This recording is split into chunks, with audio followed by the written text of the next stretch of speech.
Adrian? Thank you, Mayor. I will go over the items on the consent agenda for the work session. And before we start, I'll read our vision statement that you've adopted. That Belmont will be a vibrant, multi-generational community that incorporates small-town charm and heritage with an entrepreneurial spirit.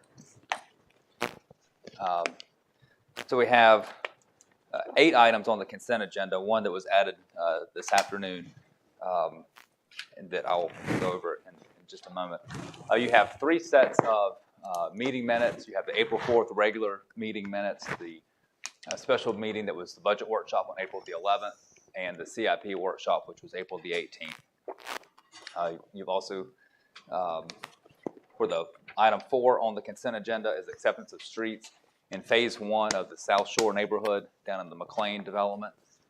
These have been built according to our standards and inspected by the city inspectors. The engineer recommends that we accept them for ownership and maintenance. Item 5 is our 3-year agreement with the City of Gastonia. It's an interlocal agreement for the U.S. Housing and Urban Development Department for their HOME program that provides down payment assistance for low-income residents who want to purchase a home. There's no cost to the city for this program.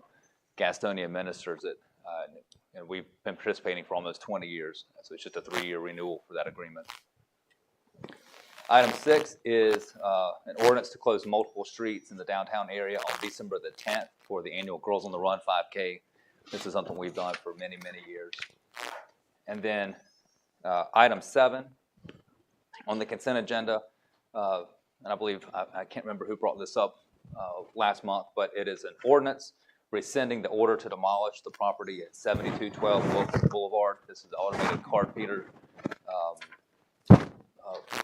business and building. And as you recall, you approved an ordinance to demolish that structure at that property last year, and then there was some question about the extension of the building permit through the governor's executive orders related to COVID. In the interim, the property owners did bring that structure and that property into compliance with our ordinance, so there is no code violation now. So we're asking that you approve an ordinance rescinding the demolition ordinance. So we appreciate that property being taken care of, so thank you. All right. And then we added an item number 8 based on the feedback that we received Friday for the Friday Night Live being held in the upper field at Stowe Park. We would like to have the opportunity or the option to have additional Friday Night Live concerts in that area of Stowe Park, weather permitting, and if the ground is dry and can handle it. Currently, the ordinance for the rest of the series is for the concerts to be held on the street, as has been done for many years. We would like to amend that ordinance to allow the opportunity to have that concert in the upper part of Stowe Park. So this would be so that we could get an ABC permit for the beer and wine sales up there, and to have the concerts up there. And certainly would take any feedback that you had from there. We're still trying to get up with the business owners on Main Street to see how the impact of having the concert in the park versus on the street, how it impacted their business, and also not having to close Main Street down, at 1 or 2 in the afternoon on a Friday, how that impacted their businesses. But from and I don't want to speak for the staff, but from the staff that I've heard from, it was much smoother and easier having it up on the park than it is on the street. And just anecdotally from people I spoke to Friday, they liked it. So, but we'll welcome any feedback you have about the location of the It also concert. helped to spread out the parking, because I talked to several of our staff members who were there, and so people could park at the library, First Baptist Church, or Presbyterian Church. So that alleviated some of the parking issues as well. So I think all in all, I had a good response from everybody I talked to about it. Yeah, and I would just add too, just for Garibaldi as well. When we went, we were there for pretty much a good portion of the day, and it really felt like a true festival. And I really do think we have found really a key to activate that whole center part of downtown Belmont. And I think that has just proven to be a major asset to our city and to the community as well. Me personally, I did like it better. People were able to spread out and see the stage. wasn't like you're being funneled in there. I talked to some folks who had their kids there, and they liked it better because the kids were able to run around a little bit, and they didn't feel like they had to just hawk them the whole time and keep them right by their side. So yeah, I think that's a good venue. It's a good event space. All the feedback I heard was in favor of keeping it up there. Positive, You know, positive feedback. Yeah, I've heard nothing but positive things about that. Good. So, Good. All right. So Cassidy, write that down. we all agree. Yes. How about that, huh? And Jamie, write that down.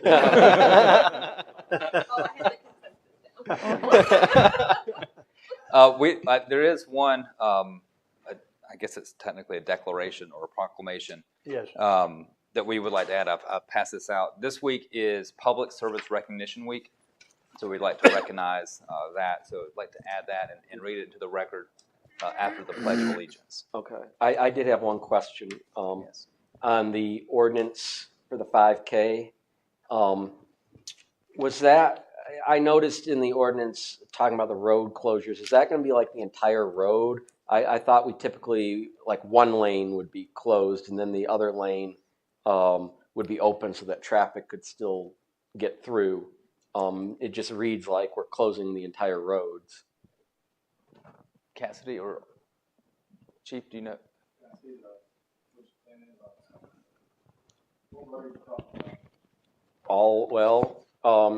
It reads, approves the closing of Main Street, Poplar Street, Glenway Street, Keener Boulevard, East Woodrow Avenue, Catawba Street, Chronicle Street, and Circle Drive, Saturday, December 10th, between the hours of 5 a.m. and 1 p.m. Normally the way how that works is as far as traffic. When the runners are coming by, we close it down. And once the runners get by, Mhm. which street it is, we open it back up for traffic. Okay. I thought I've seen those ordinances before, like the eastbound lane of such and such or something. That's why I wanted to make sure we weren't, And with the Girls on the Run race, it's a large race, and we want to make sure that we're extra careful yes, because it's young girls and young families On the run. running. So on the road, on the run. yeah, they are on the run. Yes, but we do try to clear it as soon as they've passed areas Okay. so that we don't keep downtown locked down all morning. Yeah. Okay. Good. This actual route's going to be better for everyone. I talked to Alan McKinnon about this route here versus, because we have about 3 different plans. So this one is going to be less basic, say like Myrtle Street and Central. It's going to take it off of Central where it went through Park and all that. So it's third part of that work. So I think this one will be a whole lot easier to deal with. And people going down south are going to be able to get there. Yeah. Okay. A whole lot easier. Good. Good. All right. Do you want to read this? And are there any other questions on the consent agenda items? We'll read it after the Pledge of Allegiance. Okay, that sounds good. Yes. Okay. Let's go ahead and call the meeting to order. Well, hold on. I'm getting a phone call. I would move to set the agenda. Second. Second, all in favor, say aye. Aye. Aye. Now we're going to have Jim Heffern do the invocation, and Alex Zooks is going to do the Pledge of Allegiance. Let us bow our heads and pray. Heavenly Father, we thank you for the blessings you have bestowed on us. We ask that you continue to give us health and safety and all of the wisdom and blessings that you bestow on us. And we pray that you help guide our deliberations today, that we continue to transact business for the benefit of our city. And we ask all these things in your name. Amen. Amen. All right. Pledge allegiance. I Pledge allegiance to the flag of the United States of America and to the republic for which it stands, one nation under God, indivisible, with liberty and justice for all. Okay. Anybody signed up for public comment? Do we still have a declaration to read though as well? Yeah. Yeah, go ahead and read the declaration. Yeah. Thank you, Mayor and Council. As I mentioned, this week is Public Service Recognition Week, so we'd like to declare that for Belmont. So this is a declaration declaring the week of May 1st through May 7th, 2022, as Public Service Recognition Week in the City of Belmont. Can't read the name. Whereas public employees are responsible for providing, planning, implementing, and responding to public service needs in our community. And whereas all people benefit from the public service provided by dedicated public employees.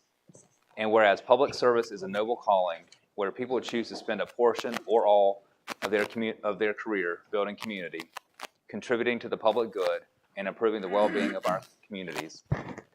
And whereas this year, the employees of the city endured the unprecedented challenges of the global pandemic and economic upheaval, manifested both at work and in the community, with health concerns, economic instability, family responsibilities, emotional labor, and workload burdens. And whereas public employees persevered to serve the residents of the city, often the same communities they are a part of, while exemplifying consistency, professionalism, and provided continuity of essential city services, all while caring for residents' needs in an unpredictable time. And whereas Public Service Recognition Week provides an opportunity to recognize the work and dedication of the people who choose to serve their communities, now therefore be it resolved by the City Council of the City of Belmont that the Mayor and City Council do proclaim the week of May 1st through May 7th, 2022 as Public Service Recognition Week in the City of Belmont, in time to recognize and honor the contributions and dedication of local government employees in the administration, finance, fire, Main Street, Parks and Recreation, Planning and Zoning, Police, Stormwater, Street, Water and Sewer, Wastewater Treatment, and Water Treatment Departments. Now, therefore, be it further resolved that the employees of the City of Belmont are recognized for their significant contributions they make and challenges they face each day, commended for their accomplishments, and are offered the sincere gratitude of the Mayor and City Council on behalf of all the people of our great community for efforts to serve, protect, and promote the health, safety, and welfare of the residents, businesses, and visitors to our community. In witness whereof, I have hereunto set my hand and cause the seal to be affixed the 2nd day of May in the year of our Lord, 2022. Charles R. Martin, Mayor. Thank you. And I would just like to thank all of our staff for all they do, always, but particularly this weekend. Thank you.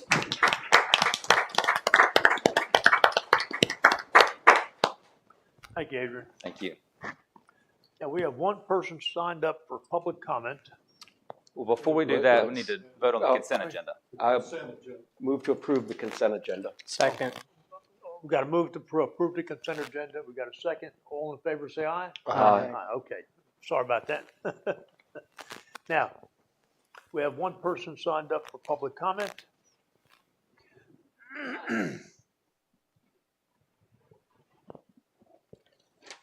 State your name. Parks, is this? Are you Mr. Preston? Yes, sir. Okay, you signed up twice. I did. Okay, let's just clarify which one. You can speak now under public comment, just as a general 3-minute open discussion, or you can speak as a part of the hearing as a sworn witness. Okay, So which would you prefer? I want to speak. can I speak to both? I was gonna actually speak to the second item, but I saw there was another item I wanted to speak to. Is that Sure. a problem? Sure. Okay, I just want to speak briefly in support of the electric charging station. My name is Henderson Tusker, I live at 137 Moreland Drive. I wanted to speak in approval or support of the electric charging station downtown. I think that's a great decision. It's actually something that caused my hesitation buying an electric vehicle myself, is that I didn't find many places around town to charge my potential electric vehicle. So I think it's great that you all are considering that. I honestly recommend considering future expanding the number of electric charging stations, because 2 is a good start, but I would definitely recommend further. That's all I wanted to say. Thank you. Thank you, Anderson. All right. Moves us on to public hearing and the development on. Go ahead and call for a motion. motion to go. A motion to go into public hearing. I'll Motion to second. go into public hearing. Martha seconds. Got a second. All in favor, say aye. Aye. Aye. Thank you. Okay, I think we've been through several of these now, so I know the council's now familiar with this process. Briefly, for the public, this is a quasi-judicial process, different from your normal legislative function where they just vote up or down on matters that come before them. This is a proceeding that is similar to what you might see in a court proceeding where there's going to be parties, witnesses, sworn testimony, cross-examination, loosening of rules of evidence, a closing argument, and required findings of fact that have to be made before this petition or application can be approved. So this will sound similar to something a little similar to a court proceeding, and it will something you'd ordinarily hear the council deliberate about. The let's see, the process here will be we'll have the petitioner present, the staff present first, and then cross-examination by the applicant's counsel, questions from the city council who serves as judge and jury And executioner. in this process, and then we hear then from the petitioner applicant on testimony they want to put on the record with questions Execution. from the city council, and a closing by Mr. John Russell, who's going to represent the applicant in this proceeding. Any questions? I've got some questions for the council I'll ask in a minute, but let me go ahead and identify witnesses. I know Melissa's going to present, or you want to go back up? Okay, who was that? Alec Robinson. Okay, so both you and Alec come forward first.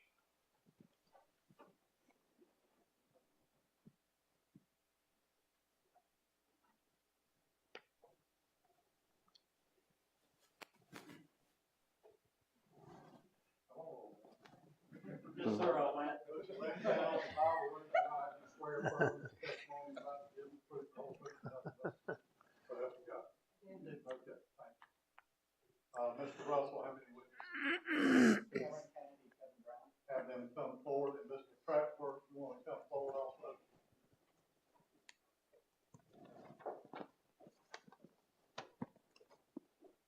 Okay, fellas, left hand on the Bible, raise your right. Swear affirm testimony about to give the truth, the whole truth, and nothing but the truth, so help you God. Thank you very much.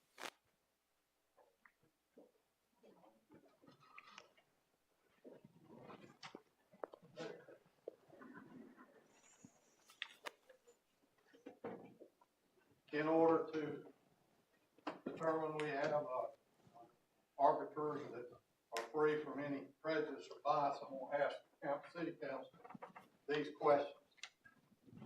Any of you have any financial or pecuniary interest in the outcome of this proceeding? No. No. And do any of you have a family or business relationship with the applicant or a close association with the applicant? No. No. Any other reason that you couldn't render a fair and impartial decision based solely on the testimony you're here tonight? No. Okay. And just as a reminder, this is a little bit unusual because this is a fresh new hearing, but it's a rehearing of a case we had earlier this year. So direct you to eliminate out of your minds any of the past evidence or testimony you heard in the prior proceeding because it's not relevant tonight. So Right. You're to make a decision solely on the evidence you're about to hear in this proceeding tonight. Any questions about that? No. Okay. Yeah. I said earlier that the rules of evidence are relaxed, and one of the things that we grant a lot of latitude with is, particularly on the staff report, is given in a narrative form.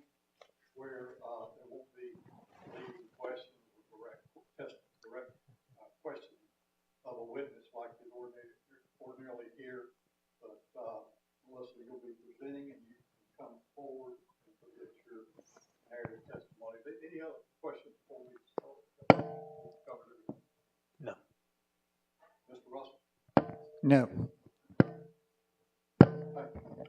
Good evening, Mayor and Council. My name is Melissa Lockamy. I am here to present the staff report and details for special use permit 2022.02. And I apologize, the numbers right here are incorrect, but it is 2022.02. This is a case that is a request for creation of 4 lots smaller than the average lot width in the area. And the subject parcel IDs are 188367 and 188370. The property owner is Nana and Regis Breland, and the applicant is Cameron Kennedy. So and just in case I didn't make this really clear, I'm going to point out the location is on the north side of Julia Avenue, between South Point Road on the west and Greenwood Avenue on the east. West and South Point Road on the east. Sorry, I always do that. So, a little bit of background. For the creation of new infill lots, the minimum lot width is determined by determining the average within 300-foot radius or 1 block length. For this application, the average was performed and found to be right at 120 feet. There's 360 feet of road frontage along Julia Avenue with 120-foot lot average minimum requirement. This would allow 3 new lots by right. And this could mean 2 houses on each of the existing lots as they exist, or there could be recombination of properties that would allow 3 houses, 1 per lot at the average width. And this is an exempt subdivision, so no tree save requirement and no architectural standards would apply. Alternately, the lot sizes allow 3 duplexes, which would allow for 6 total dwelling units. However, the applicant is here before you tonight pursuing a special use permit process that is authorized in the Land Development Code, and they are requesting approval for 4 single-family houses. The council would have to make the required findings, and the results would be voluntarily applied architectural standards. There's a water line extension that the developers have to complete, and then the properties would now be subject to the tree save requirements. So here's a picture on Julia Avenue. The subject properties total about 1.19 acres, again on the north side of Julia Avenue and between South Point and Greenwood Avenue. I mentioned the 360 feet road frontage along Julia, and as you can see, there's a lot of overhead utilities that encumbers some of this right-of-way in the area. There are 4 houses proposed, 90 feet in width at the frontage. And the site plan is before you, in front of your places. As I mentioned, there's 4 lots, and they're over a 1/4 acre in size. As you can see, the driveways have been located as far from the intersection of South Point Road and Julia Avenue as possible, and the driveways are also spaced as far from each other on Julia as the design will allow. The architecture requirements are as pictured before you and submitted in the application. Will be the same architectural features and style as the pictures provided. Be similar to new construction in the area, and the materials will be limited to those listed.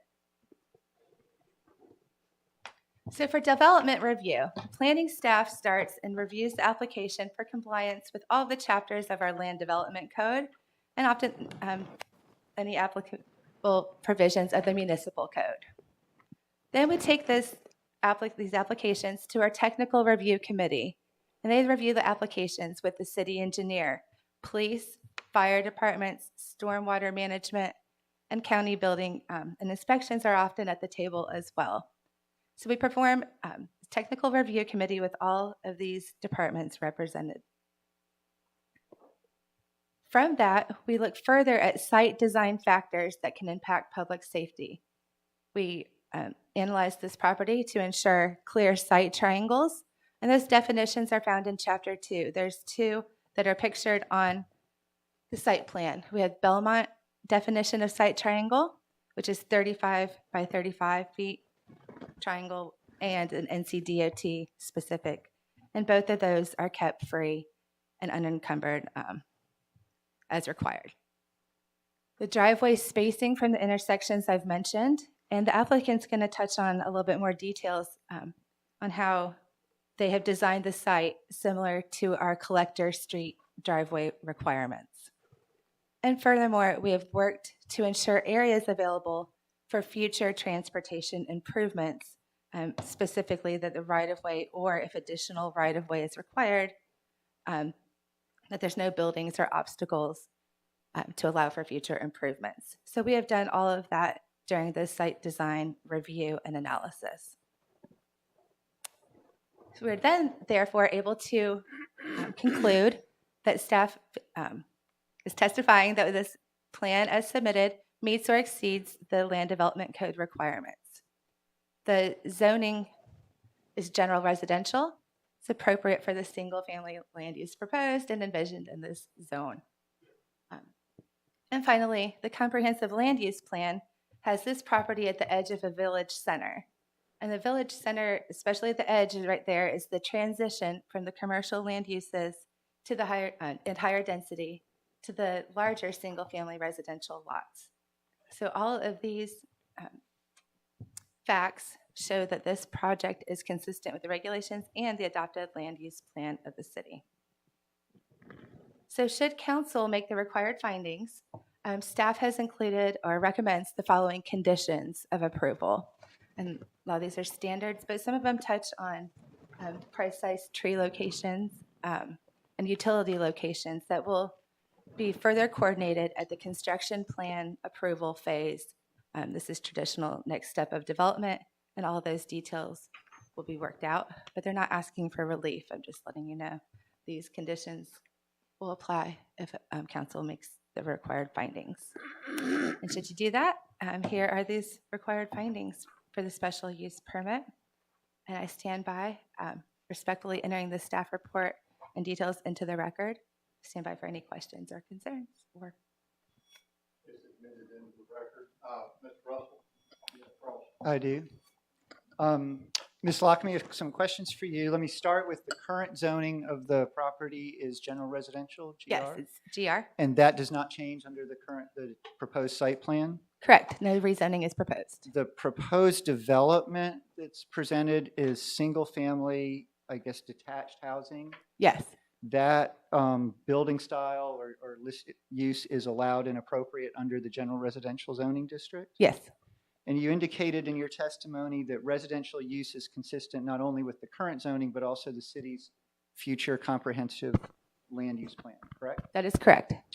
The proposed development plan, the site plan, meets all the technical requirements such as setbacks, building height, location of accessory structure. Yes. And you have looked, as the staff person, have looked and reviewed and confirmed that those requirements are met. Yes, that is correct. There's been some reference to the fact that there was a prior plan heard, and so what we're here on is sort of a revised or updated site plan from a prior hearing. Is that right? Yeah. And do you have access to the applicant's documents? Do you have the flash drive? Yes, I do. Can I will get get you to the. pull those up because I wanted to ask you about some questions about some of those.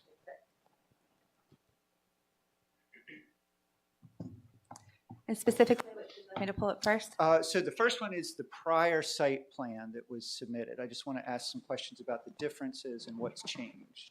Excuse me, can we that park something? I allowed? thought you just said Yeah, that we we couldn't, couldn't. I thought we couldn't do that.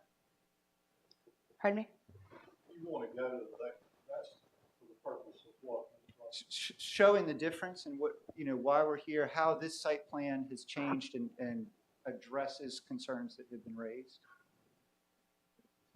Okay. All right, so this is just for reference, but not for evidence. But the biggest change from what's previous to the current site plan is the elimination or reduction of one lot. That is correct. Okay. And so there's been discussions between staff and the applicant about how that would accomplish and then what changes would result from that. Is that true? I believe so. And so the impact of that, if you compare the 4 lot to the 5 lot, would be the increase in the lot. There'd be a variety of impacts, but the ones that I wanted to highlight are increasing the lot size from roughly 0.21 to 0.24 to a current lot size of 0.27 to 0.30 acres. That's correct. And it increases the lot width from 72 feet to 90 feet. Yes. All 4 lots are 90 feet in width, is that right? Yes. In Over the 90 feet. application materials and in the staff report is the average lot width calculation? Yes. correct? Yeah. And the 90 feet would exceed all of the new construction on Greenwood and Willerine that was approved in 2018, or at that time, conditional use permit. Right. The details he's referencing are in the application. And so I'm not going to pull those up. Those are listed in the application, and that is correct what you Okay. said. I think the application references that the prior, those lot widths were ranged from 59 to 80 feet. These lot widths all exceed but 90, slightly more than 90. Correct. And then the other big change was moving the driveway closest to South Point Road back from a distance of approximately 62 feet to a little over 80. Yes, that's correct. And you had asked us if we could take some videos to sort of demonstrate the impact, where we had some videos of cars turning from South Point Road onto Julia. Can I get you to pull those up and show those videos of what, those would also be in the applicant.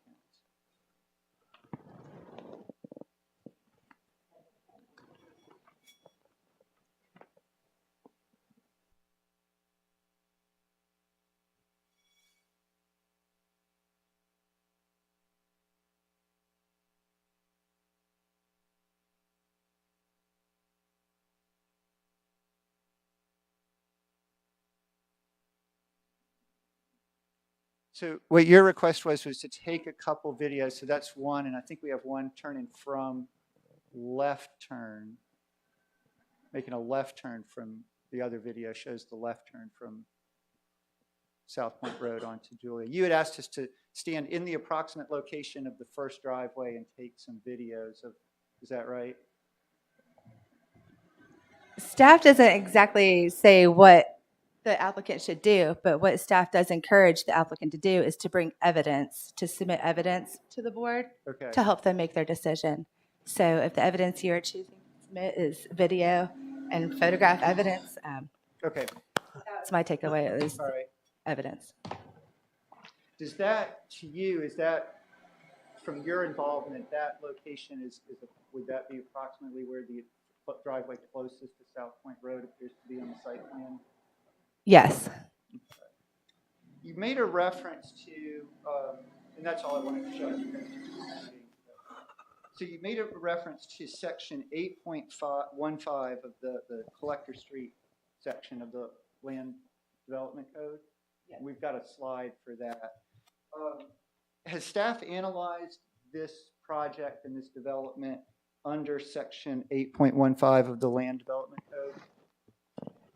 Yes. And can you talk a little bit about what that is, the street access requirement, limitations for what driveways would be allowed by right on collector streets under section 8.15? Okay, so Chapter 8 of our Land Development Code lists the following roads listed here as collector streets. Generally, those are the heavily more traveled NCDOT streets that are main arteries and collector streets. On those streets, there's either a 100-foot separation between driveways, or if there is a road frontage that is less than 1,000 feet, the driveway separation will be determined by maintaining an average of 100 feet. So for this property, it's 360 feet. So we would not, if we were applying collector street standards, would not allow more than 3 driveways in this 300-foot 360-foot stretch of land. We would keep the average at least 100.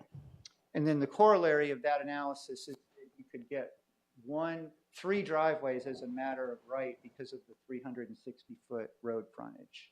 That's correct. Okay.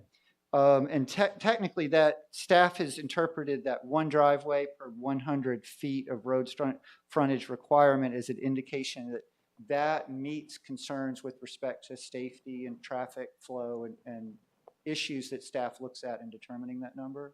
Right. What I would say to that is what is deemed as the acceptable standards for these streets in our city. Those are the codes that are adopted. So that is what we deem acceptable. Okay.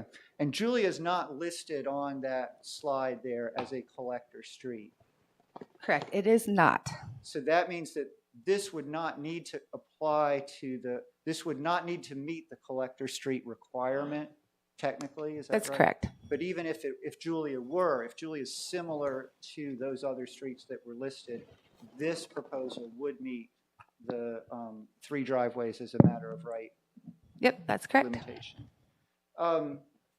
You talked a little bit about allowable uses as of right, and you talked about possibly that you could build 3 duplexes, could go, or 3 homes, correct? Yes. So with 3 duplex units, the applicant, as a matter of right, could get 3 driveways on Julia. Yes. At least. And I guess in theory, there would be more density with 3 duplexes than you'd have with 4 single-family homes. There would definitely be more dwelling units per the acre. Okay. And so then from looking at the use from the standpoint of what buildings could be located or structures or improvements, looking at that also, the applicant is at or below the number of driveways that could be built as a matter of right. That is correct.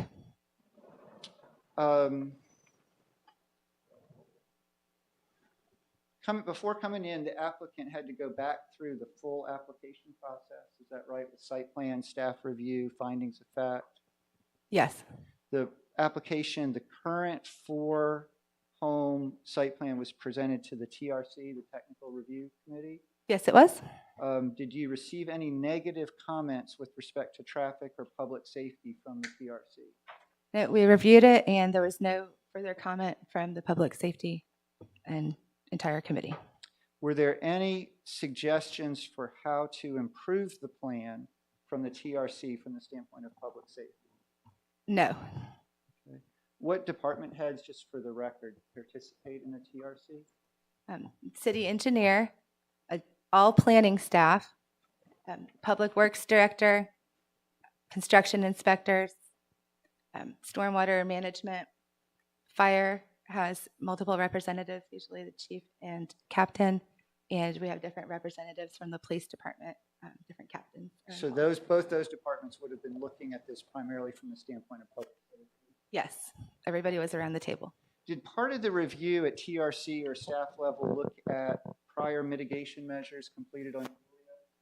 Right, it was discussed that the 2019 traffic calming measures that the city implemented along Julia Avenue has resulted in increased safety. There's data from the police department, and there has been a reduction in incidents within a certain radius, 500 feet, had them look around 500 feet. Yeah. And since those traffic calming measures were installed along Julia, it has slowed traffic down and has increased the public safety at that area. So from that, it was discussed that the overall situation is better. The improved design that was submitted, there was no further comments back from the TRC. And just for the record, the mitigation measures, are those some speed bumps and an additional stop sign, or do you? Yes. Okay. Yep. All right. The site plan talks a little bit about the reservation of 7.5 feet for a future turn lane. There have been some discussions with the applicant about that. Right. So the Julia Avenue right-of-way is 40 feet wide. So what we've had happen through the years is some transportation improvements have been identified but not implemented. So what we wanted to do is make sure that should those be implemented in the future, that there was area reserved that these properties could dedicate additional right-of-way if necessary. Generally, what's the width of the, and that's been done in this case. There's been some reserved area for a future turn lane should council or city at some point decide to construct that. Correct. And typically, the width of a turn lane, what would be required in terms of feet? Well, it depends, but I would say, it depends on the design, but you need probably a minimum of 12 to 15. Okay, so this is half or maybe more than half of what would be needed.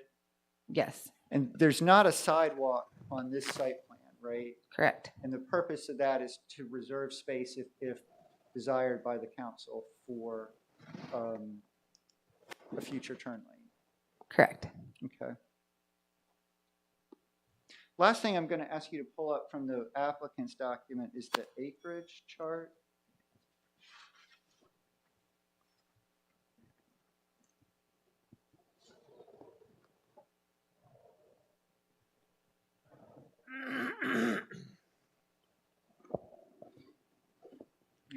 So that was something that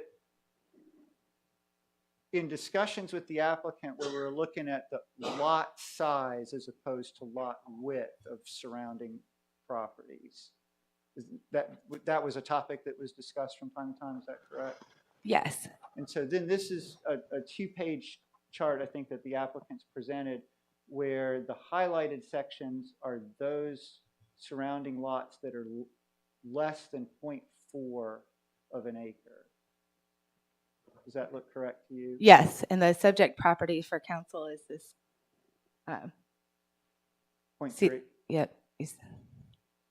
So we're talking, although Right we're here. here on the lot width, in terms of functional or visual compatibility, we also looked at lot size, overall lot size. Is that correct? Correct. And that's what this document, I think it's referenced in the findings of fact that about 59% of the surrounding properties are within a 0.1 of an acre of the subject. Does that sound right? Yes. Yep. That's correct. The current plan is still going to require, I think you mentioned this, the extension of city water to the property. Yes. That will be done by the developer at their expense. Yes. So there'll be some improvement to the city utilities as a result of this. Yes. If approved, of course. And the architectural details, those are specified in the conditions, is that correct? Yes. As agreed to by the applicant. Okay. And those are all, from a standpoint of consistency of surrounding properties, those materials are similar to or comparable to what the surrounding homes on Julia, Willery, and Greenwood, the other side streets, are built from? Yes, I can speak specifically to those other two approved projects on Willery and Greenwood. The materials are similar to those approved. Let me circle back just to the lot size issue. You have also looked at the issue of the larger lots around Julia, the ones that are bigger than 0.4 or 0.3 of an acre, right? And could you just, for the record, briefly describe some of the history of the development of Julia, why there's some large or irregular sized lots? Right. A lot of the properties along Julia Avenue were developed with well and septic service before city infrastructure was located there. So therefore, larger lot sizes were predominant in that area at that time. So some of the older homes then were built before sewer was extended to it, and they needed the larger lot size. That's my understanding. Talked a little bit about the tree inventory in your presentation. Can you speak just a little more specifically as to what's going on with the tree save here? Do you know the number of trees that currently exist on the property? Yes, there's basically 6 trees that there's some areas that are just growth, but there's 6 distinct trees. Okay, there's some brush and undergrowth and things that cloud it, but there's 6 actual trees. And then what are the requirements that the applicant's going to have to meet if this project is approved with respect to tree planting and tree preservation? So our ordinance requires residential properties such as this to have 20% tree save. And that is based on calculations that are found in Chapter 11. So what I can attest to is that we have analyzed this property and the plans, and that it does comply with our Chapter 11 as conditioned. And I think that's shown on the site plan over on the far right, where there's going to be the planting of, is it 11 medium-sized maturing trees? That is correct. Okay. And that tree save is in addition to the requirement for front yard trees and rear yard trees. Right. We have, throughout our Chapter 11, first we have a tree save requirement. And if there's no, if that 20%, if it's totally cultivated lot, for example, then there's new plantings are required to meet that 20%. That's where the 11 specific trees came. And that meets the tree save requirement to meet the 20%. And additionally, we have street trees required along the frontage, as will be worked out with Duke in this situation. And then we have canopy and yard trees that are based on the lot size. And those are specific front yard and rear yard planting requirements. They'll need to work with Duke because you've got overhead utilities that go down both the Julia and the Greenwood side. Yes, this is common throughout the city, and what often happens is just smaller growing trees are planted in these areas, or locations are adjusted, but we work to get the right tree in the right place and as many trees as possible to replant our canopy. Bottom line is that as a result of the tree ordinance and bringing with the 4th lot that will brings the tree ordinance into play and the tree save, you go from 6 trees to 18, roughly 18 trees, depending on what Duke can work, how the workaround works with Duke. Is that fair? Right. Okay. And then that's going to be done without compromising. You talked, the last questions are about the sight lines. That's all, the tree save will be done without compromising the sight lines. Absolutely. Let me ask you, just, I've got the 2 still photos. Can you bring up those 2? And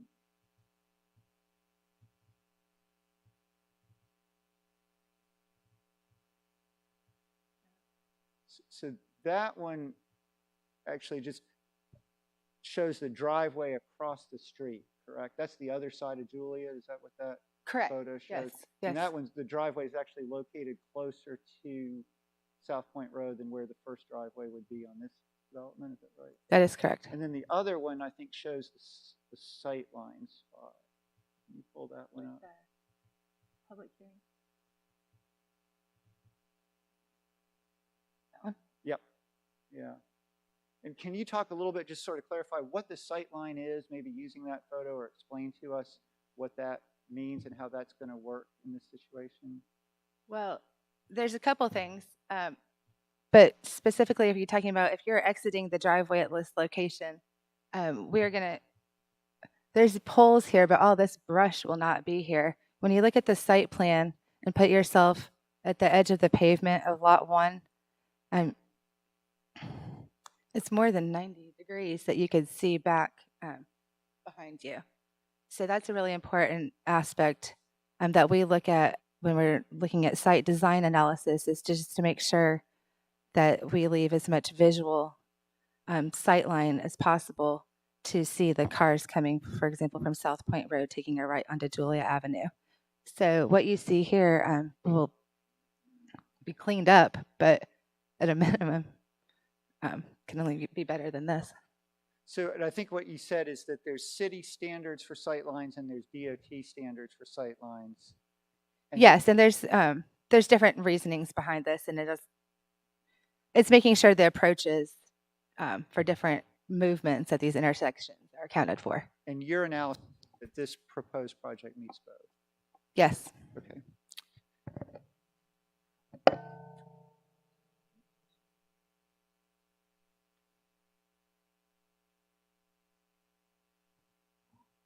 That's all the questions. I guess for the sake of the record, we'd also asked to introduce the applicant exhibits that she's referred to in her testimony.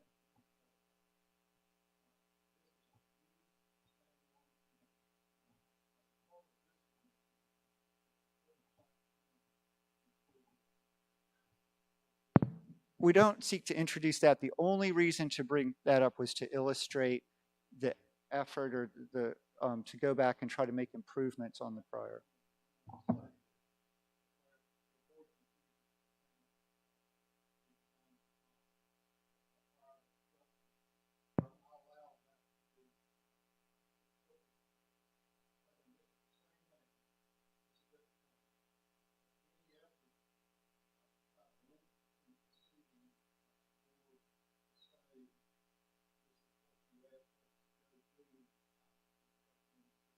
Okay.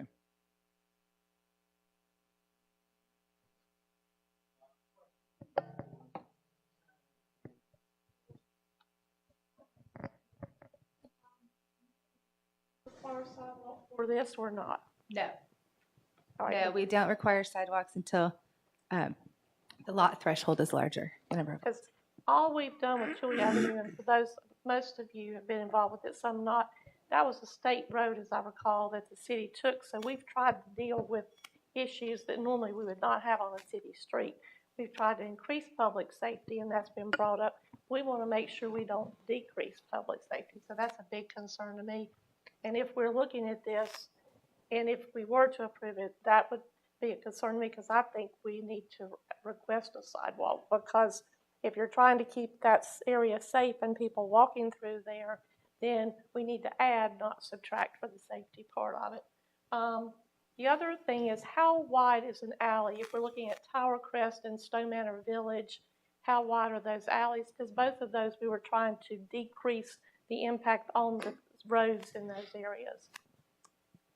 Yeah, the minimum pavement width, I think, would be 20 feet. Okay. And so there'd be more right of way. Like, Okay. we'd have to look at that, but we worked to get 20 feet paved. Okay. Thank you. Other questions? I have a couple. You met with the applicant, right, to discuss health and safety concerns. Is that correct? Yes. At those meetings, in connection with Councilwoman Stowe's questions, was an alley loading lot, or were alley loading lots discussed? Right. So let me clarify that I want to make sure that I represent our interactions. So we end up having different communications, initial communications, review comments. So throughout the course of time when doing development review, these different concerns and our experience as planners is conveyed to the applicants. We have a lot of discussions.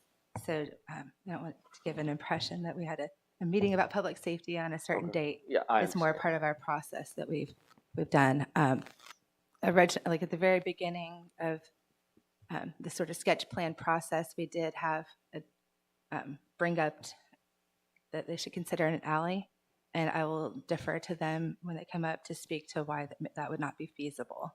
Did you, as the planning staff, have any thoughts about why that might not be feasible? Yes. What were those thoughts? I'm going to go right back here real quick to one of the main findings that we asked council to make, and here we go. When we look at the development in this area, it is generally single-family residential houses that are street-loaded with the driveway up front. So to be compatible with this area, we generally would like to blend the similar building types. So if nothing else, that type of more urban development closer to the street didn't quite have the same feel as the surrounding properties. We had also mentioned wanting to have right-of-way potential for different improvements that could come in the future. So the second we start doing an alley in the rear, we're shifting the houses to the front of that property line and taking away area that we have to work with. So there were logistical issues with having an alley loading lot. Is that correct? Correct. And can you expound on that just a little bit more? In addition to what I just said, which is really important, an alley, the original idea of the alley was really made more sense if it could connect to South Point Road and be a connection behind there to serve these properties. It becomes a little bit more unfeasible when you look about having an alley off of Greenwood and then a turnaround. There's just not a lot of space there. And you don't, in planning staff's opinion, the lack of alley loading lots does not have a material endanger the public health or safety. Is that correct? Say that again. Yes. Let me. Yeah. So, in planning staff's opinion, the fact that there are not alley loading lots will not materially endanger the public health or safety. that is correct. And there are 4 lots proposed, and one of those lots, in fact, does not have a driveway onto South Point Road. Is that correct? Correct, yes. It has a driveway onto Willerine. Greenwood at that Greenwood, point. I'm sorry. Yep, Greenwood. Sorry. And I believe we talked about how many driveways could be built facing onto Julia Avenue by right. I'm going to say 3 by right. Whereas Okay. And how many are they proposing in this plan? 3. 3. I mean, I want to say, like, if there's 3 lots and they were served by duplexes, we would analyze that as staff, but at a minimum 3. Okay. By applying collector street standards to this site with Julia Avenue, are you in fact holding the project to a higher standard than is required under the code? That is true. Because Julia Avenue is not in fact a collector street. Correct. But you're treating it as a collector street holds it to a higher standard. Right, right. It's a good way to see what our standards are for a higher, what the higher standards would be. So Have you visited the site? yes, So you would say, based on your site visit, that you were not present when Mr. Russell or his client took those pictures and videos. no, it was not. But would you say that those pictures and videos that Mr. Russell's introduced into evidence are a fair and accurate depiction of that site as conditions exist there? Yes. Okay. Yeah. I'm trying to lay a foundation for you, Yes. Mr. Russell. Yes. Yes. So my last question then is to the city attorney. Again, what is the legal stand? We talked about how it's the applicant's burden. What is that legal standard? I believe there might have recently been some clarification on that. Preponderance of the evidence. What does that mean to lay people? We had an equal scale, 50-50 balance. Tip one way is preponderance. The slightest tip one way or the other. So more than a scintilla, perhaps? More than a scintilla. Yes. And a mere scintilla. A mere scintilla. All right, very good. No further questions. I have one more. Was there ever consideration to have one exit or entrance on South Point Road at the back of this property? Yes. Okay, and was that prohibited, or why would that not be Right. considered? My understanding is that that would not likely be approved by NCDOT at that location. Okay, Did anyone ask NCDOT, or are we Oh. assuming that? I'll have the applicant speak to that. I think Okay. they did a little bit more analysis. because the reason on I'm that. asking that question, when we talk about a turnaround and alley situation, you'd have one in and one out, so you would not necessarily have to do a turnaround, so we'll address that with applicant. Thank you. Melissa, these lots are 90 feet wide? Yes, 90. Just a hair over 90? Right, correct. Okay, the average is 120? Yes. They're 30 feet shy of the average. Yes. I noticed that you are looking for approval from the post office for a kiosk at the corner of Julia and Greenwood. Right. That my understanding is that that would be required and built into the design construction plans at that phase, but they're generally tried to be located at the right of way. They would have to, there's design things that are on the applicant to figure out. So You say it's required. Required by who? ultimately the post office has the requirement for the cluster mailboxes. And then there's certain requirements from at the county level for accessibility. So do you feel like they would deem 3 houses on Julia a significant number of houses to warrant a kiosk, rather than what you see on Julia as the post boxes? Right. I in mean, front I of the think that they're houses? trying to just that's the new format that the post office is seeking to All right, but deliver. while it's been requested, it has not been approved. Right. I mean, Okay. yeah. Typically, those are next steps that we would, if this was approved, the applicant would work out those details at the next level. All right. Now, where the video was taken, I think they said that's an approximation of where the first driveway would be. That's what they said. Yeah. So you're saying that is 100 feet from Julia Avenue? Well, okay. So the whole lot width is 90 feet, and so I think that they stated about 80 feet is a safe number from from South Point Road. All right. Do you all agree with that? I mean, I honestly didn't do that measurement, but that's Assuming it's approximately correct. Assuming Okay. those measurements are correct, you feel like 80 feet is an appropriate distance from South Point Road? Is that where it is? Is it 80 Right. or So 100? let's say it's 75 feet from the property line. Then there's additional right of way to the edge of pavement. So it's in that range. Okay, I'm looking for where you measure from South Point Road to the corner of the driveway, where the driveway would begin. The distance of that. Are we talking 100 feet? Are we talking 80 feet? Sorry, let me use my finger as this one. It's If you're talking about a 90-foot lot, then you're not going to get as far as I think you're talking about. it's about 90 feet. Okay, now From the reason I'm asking is that just a quick look at autos.com says the stopping distance at 30 miles an hour is 109 feet. Is that in evidence? Well, I mean, it speaks to the safety, does it not? And how do they determine that as a safe distance? What's the matrix that you use to apply that to that distance? I guess I'm driving at. That's a good question. You can't ask that question, but the outside reference that you have used is not in evidence, so that would be something Okay. you refer to would be appropriate, but you can ask. Okay. All right. Is that a matter of opinion, or do you have something to back that up? Here's what I do as a professional planner. Okay. I take a design that is submitted, and I apply the current regulations that we have on the books, and make sure at a minimum it meets those. So we looked at the site triangle, not only City of Belmont's, but NCDOT, which makes sense. We want the most site distance at any intersection. We do this routinely. Okay. So then we, like I said, administer the other parts of the land development code. So this isn't a collector street, but if we want to hold it to a higher standard, we often do have discussions with applicants to get better design. But at a minimum, the acceptable standard is what we decide is in our regulations. And if we don't have any other measurements, then it meets our regulations. Okay.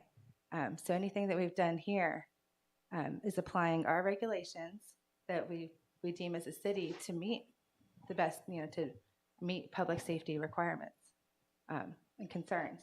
So I've applied those. And then we further worked with them to get the best design and best practices out of this site. So that's what I can vouch for. Not any further more of a transportation analyst, but we worked to get the best result with the application before us.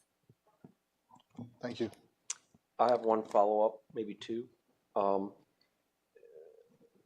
Councilman Turner referred to the average of 120 feet.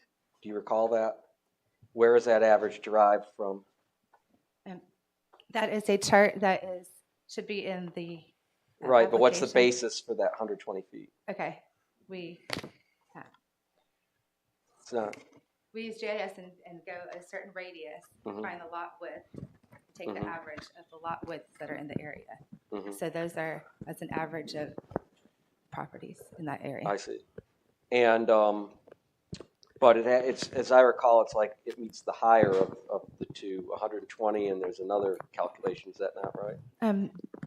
We have language like that in a couple of places Yeah. in our land development code, but for this particular requirement, it's the lesser of the 300 feet or the one block length average. All right. The one block length is a little Well, but unfair there, but that was that's what I'm 175 trying, feet. I'm trying to get Yeah. at. What's the block?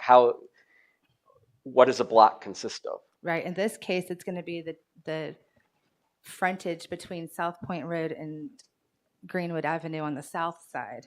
And So how it's a many little lots around misleading that that- block? Right. There's no houses that front that, but So- we still have to do the math. So there's 2 properties along that frontage, and it gives the average of 175 feet. And whose 2 properties are those? Erica Johnson and Oh, well. a different builder that's all under right, construction. No, nothing. Am I reading the notes here about the turn lane being built potentially across lots 1 and 2?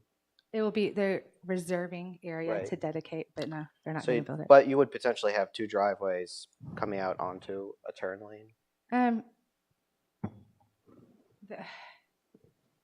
I don't know about how those details, like the one that I'm familiar with had 100 feet of stacking distance. So, and that Well, it was just says it's to a across different lots 1 and movement. 2. So I was just Yeah, that's something that they're voluntarily doing. You know, we would try to just preserve that and keep it, but there's been no design for us to give more detail. okay. on. Are you able to point out, because I didn't realize this before, that there was another driveway on the other side of Julia? Okay. Are you able to just kind of like locate that? I just would like to know where that is.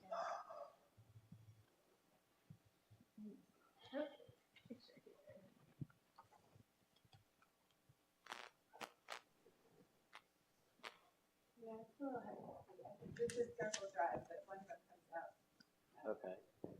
Is that roughly across from where the lot 1 driveway would be?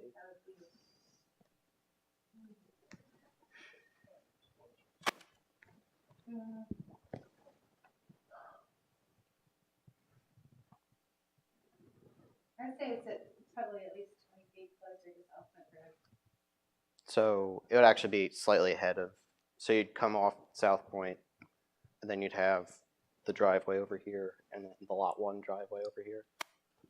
Sort of catty corner, I guess is the best way of describing it.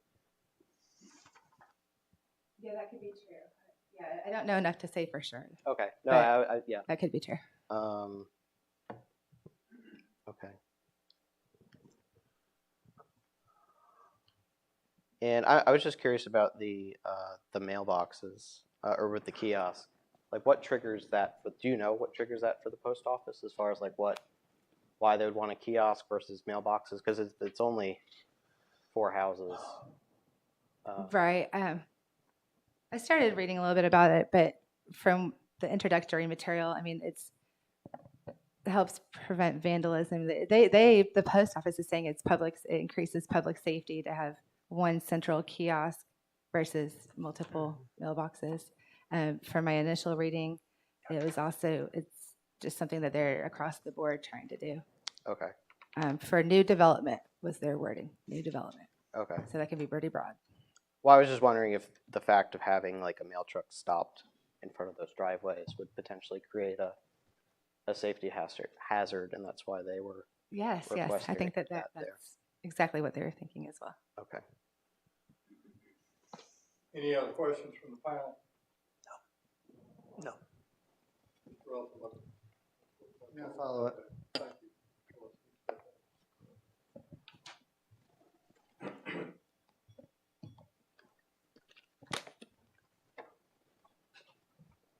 Mr. Russell, you'll call your witness. Sure, Cameron Kennedy.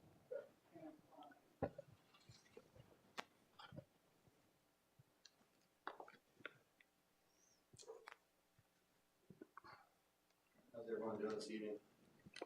Good, how are you? Good. Start with stating your name and address for the record. Cameron Kennedy, 615 R.L. Stowe Road. And tell us a little bit about what you do for a living, a little bit of your experience in building and construction. Yeah, I've been in construction now for 6-7 years. A large realm of construction, everything from residential homes to amenity areas, which is where it all started for residential homes. But that's my realm of experience through construction. And you're the applicant in this case, right? That's correct. And your partner is working with Kevin Brown, who's a home builder Absolutely. and has That's built correct. homes here in Belmont. Yep. Can you talk to council a little bit about the site plan that we're here on tonight? What you think some of the strengths are in terms of public safety and what you're trying to accomplish in that area with this site plan? Yeah. Melissa, I appreciate all your hard work. It's been a lot of different variations and alterations on the whole plan, but everything's kind of come together in our eyes to bring something that is going to be a beautiful addition to this neighborhood, staying very consistent with what has been done over the past 4 years over there on Willerine and Greenwood. I'm personally really excited to live in one of them myself, and it's going to, like I said, be that Belmont hometown feel with the same amount of driveways as it would be by right. In other words, this development on Julia, the same amount of driveways on Julia. Exactly, yeah, same amount of driveways as it would be by right. You've been to the site, I'm sure, a number of times. Yes. The photos and the videos that have been shown, were those taken, do those appear to fairly and accurately represent where the first driveway would be and what you'd be seeing in terms of traffic coming down? Yeah, definitely. It's further away from the intersection than the driveway across the street of Julia. Okay. So that one's actually closer to the intersection of South Point and Julia.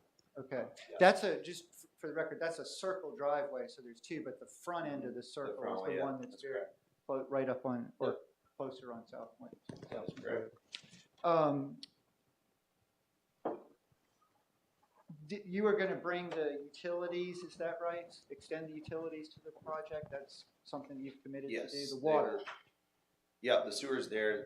The water line will be connected from South Point to Greenwood, which is a requirement, and the whole area. And you talked about the shrub or the overgrowth that was shown there, that's all going to be cleaned up as part of Yeah, that'll all be eliminated. There's actually a lot of shrub and overgrowth at the corner of both corners. So corner of South Point and Julia, and also the corner of Greenwood and Julia. There's, if you drive by, I'm sure you've seen it. There's a lot of overgrowth there. It'll all be eliminated. So from the standpoint of an appearance, the construction of homes and the landscape is going to improve the appearance of Julia from that. For sure. Absolutely. Talk to us a little bit about the reservation of the turn lane. What's your thought process on that? How does that work in context of sidewalk, whether you would or wouldn't do a sidewalk? Can you walk us through that process? I know you said not to bring up anything from the last time we spoke, but in this, okay, according to, I guess, if a turn lane were to ever be brought to this area, I think it would be on the right side, across the street, and that was just done just as a precaution if there were to ever be a turn lane there. So it would scoot a little bit over into this land. If there were to be a turn lane put on that other side, it would scoot a little bit, and that was just a precaution. That's all. You know, There's no, yeah. Let me see if I can put it this way. The Julia right-of-way isn't big enough to create a turn lane on South Point Road as it exists currently. All right, so there would need to be some land taken from one or both sides of Julia to create a turn lane. And the 100-foot distance that is lots 1 and 2 are the 100 feet distance from South Point Road. Once you get past 100 feet, you're still in lot 2. Is that right? Correct. Okay. And so that is an option that you're willing to compromise or say, look, if the city were to want to build a turn lane, we can keep lot 1 and 2. We can reserve some space so that they can. If that were to ever be a thing. Okay. Yeah, that's all. And that was the purpose for creating that indication on the site plan. Exactly. You indicated that you want to live in one of the homes. Is that right? That's your Correct. intent, to build one for yourself. Mm-hmm. Have you looked at the surrounding properties on Greenwood, Willarine, both the new and the old construction? Yes, yeah, I have extensively. Okay, and so are the materials, color, size, in your judgment sort of consistent with and compatible with those homes? Definitely, definitely. Talk to us a little bit about the turnaround pad in the back of the 3 driveways on Julia. Kind of the size of that, the purpose of that, why that's designed the way it is. Those turnaround pads in the rear are so that no car has to ever back out of the driveway, so they can just pull out forward.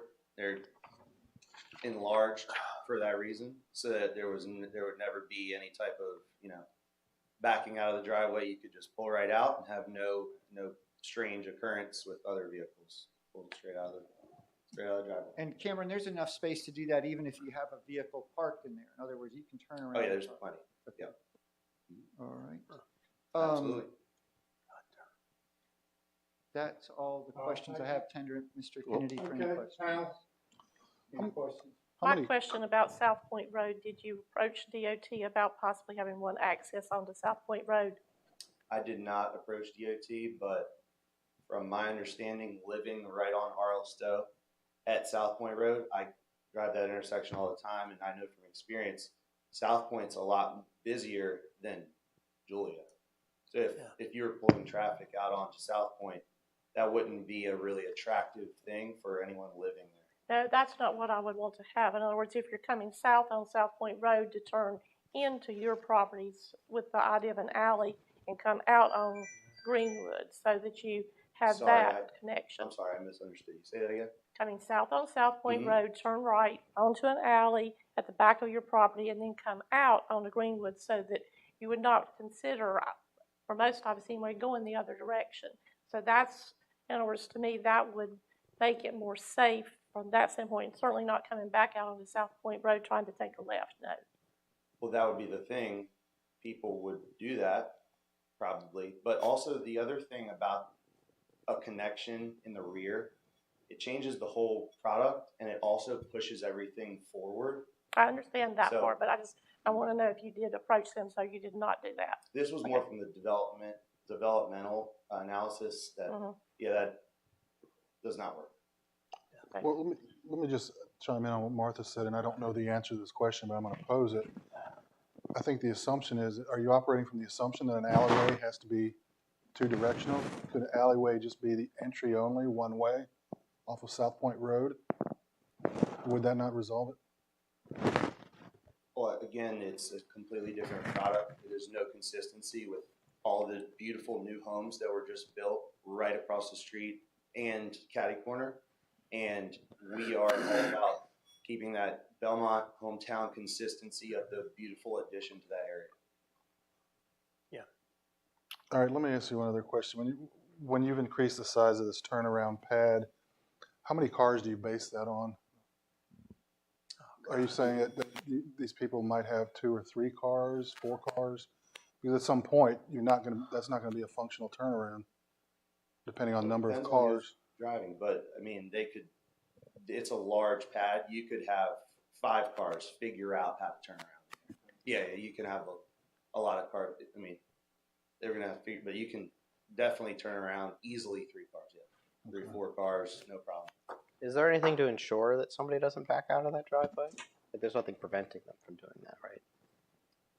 I don't know what anyone, but we're proposing this to eliminate the reason to back out. But there's no guarantee that they won't.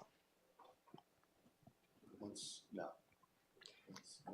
What, out of curiosity, what time of day was that video taken?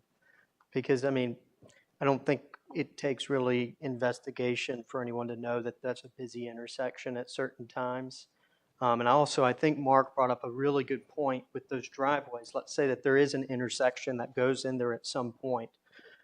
You're not really going to be able to, I mean, I guess you could, I don't know, kind of to the same point of preventing someone backing out of their driveway. How are you going to prevent someone from coming out of there, taking a left and trying to hop in that turn lane immediately, especially as traffic's coming?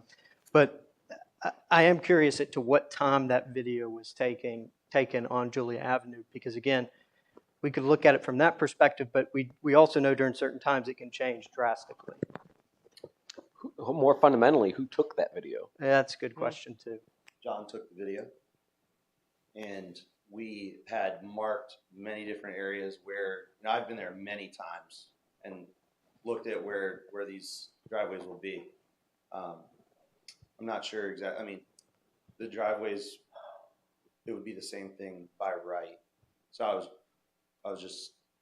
I'm not sure what you're asking me. What time the video was taken? John, what time did the video take? Well, hold on a second. Hold on a second. That's Do you ridiculous. know what time? No, I don't know. I don't know. That's ridiculous.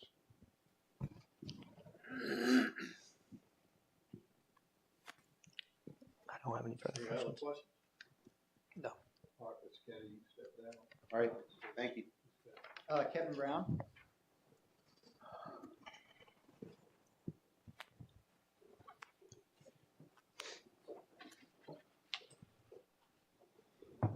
Hey, council members. Kevin, can you first state your name and address for the record? Yeah, Kevin Brown, 3111 Kramer Pond Drive, Charlotte. And you have built homes and developed properties in Belmont I area. have, yeah. Can you tell us a little bit about where they are, first of all? Yeah, built on Cedar Street, and then I've built on South Street, both similar to the requirements that we're being held to here with hardy board construction, stone construction, just a higher product. In other words, infill development you've done. in Infill Belmont. development, we weren't held to those standards. We still built to those standards. So It was not a special use permit. In it other was not a words. special use. There's no condition. How long have you been in home building? 15 years. And sort of mostly in the Charlotte or Charlotte metro? Charlotte, region? South Carolina, Florida. Can you speak to the question of the alley and the, based on your experience and your history with DOT, what would be allowed, what wouldn't be allowed in terms of an alley that has? Yeah, I'm also lucky enough to own an engineering firm, so worked with DOT on several occasions.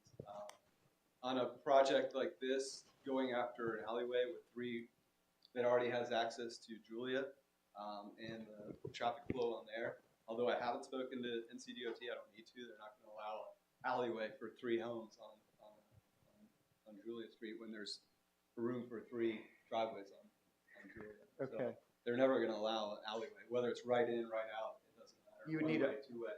a higher density development. Correct. Yeah. If this was a townhome project where, like in Charlotte, this size product or this size acreage, we'd have 20, 30 townhomes on it, and then for sure there'd be an alleyway coming around the back of the lot, but not for 4 homes. It's not going to happen. What about, there's a question about just a one-way in and out. What are the functional or building problems with that? Well, we've gone over that numerous times. You're pushing. You're going to have to build it. If it's a private road versus a public road, so you're going to get involved in that. Who's going to manage the road? Is that going to be? Now you're going to have to create an HOA that's going to manage that road. So that's such a complicated. What about from the standpoint of emergency vehicles or emergency service, if there's only one way in and out, or garbage trucks, how does that work and how does that function from a practical standpoint? It wouldn't. They would require, if it's longer, well, if it broke through to, you wouldn't require a turnaround if it broke through to South Point, which will never happen. So if you did do a rear load that didn't break through to South Point, it would require a turnaround if it's over 150 feet. Okay. Fire marshal would. Which this would be. So you couldn't Correct. get garbage trucks or fire Right. trucks in and out. Correct. And then you've got you talked about pushing the homes forward if you had an alley. What's the impact of the overhead utilities and the Duke utilities? Yeah, there so on you've Julia? got depending on how wide those lines are, I think there's like a triple header or maybe it's 5 lines up there. So you're going to have a 15-foot setback off of that. And you're already trying to push the product up close. So you would be pushing the product into the setbacks that are already there from the Duke utility lines. If you put in the alley or private road in the Correct. back. Do you know how to pull up the valuation letter? Can you prepared a letter with respect to value of adjoining properties as a result of I did.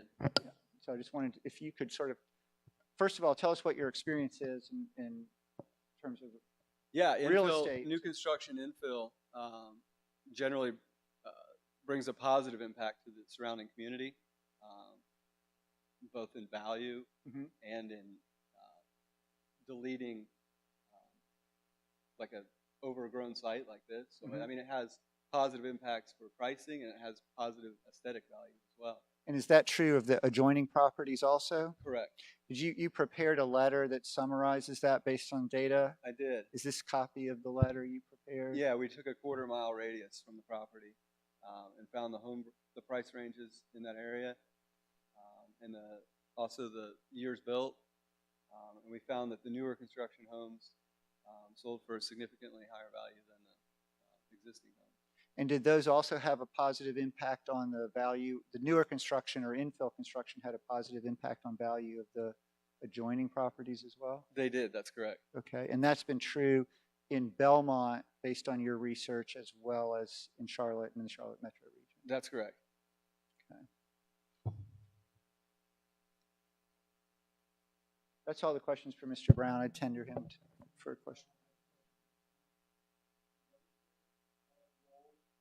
Home builder?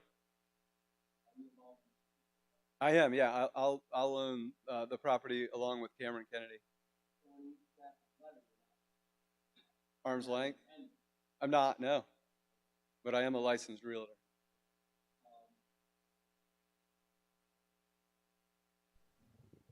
I have a question for Parks, though. Okay.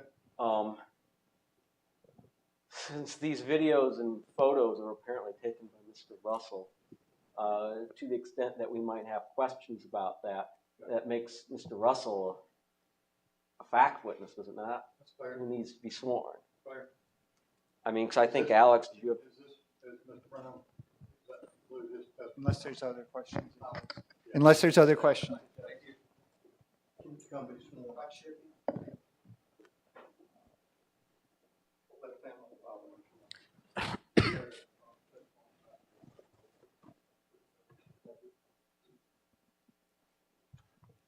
So just why don't you tell us about these? I assume you took the photos as well? I did. Why don't you walk us through what you did and where you were and what time of day and what day, I guess, for that matter, all of this was taken? So I went out this past Sunday about 1:30 in the afternoon. I could not find the survey stake, which said the boundary. So there is some, as Melissa said, there is a part of the Julia right-of-way, or the South Point right-of-way that is grass and overgrown. So I walked off approximately 80 feet. I had a measuring tape, measured it. So that would be the corner of the first driveway. Stood there and took photos, and I took videos of cars turning both ways so that you could see coming, making a right turn and a left turn. And that's what goes on. Okay. And then I also took the photo of the driveway that's slightly across the street, the circle driveway with the one end that's forward.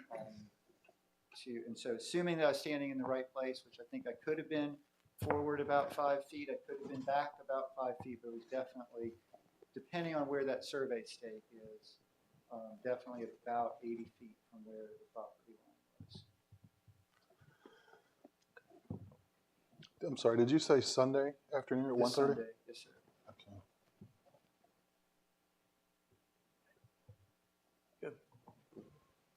Was there any particular reason why Sunday was chosen? It was just convenient, just the way it worked Right, out? that's when I was at home and available to go out and do Okay. that.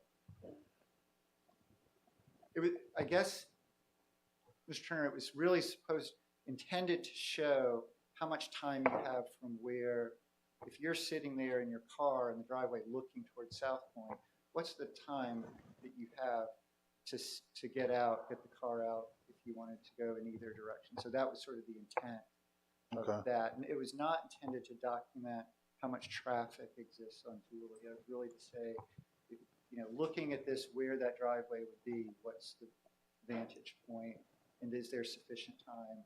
And that, particularly if they're making a right turn, you can't, right now it's all scrub, as you saw, so that line of sight is blocked. But it's really, even after you see that, that shows the amount of time that you have turn the car out. That's what the intent was. Okay. Any other questions, Mr. Ross? No. Okay, sir, you can step down.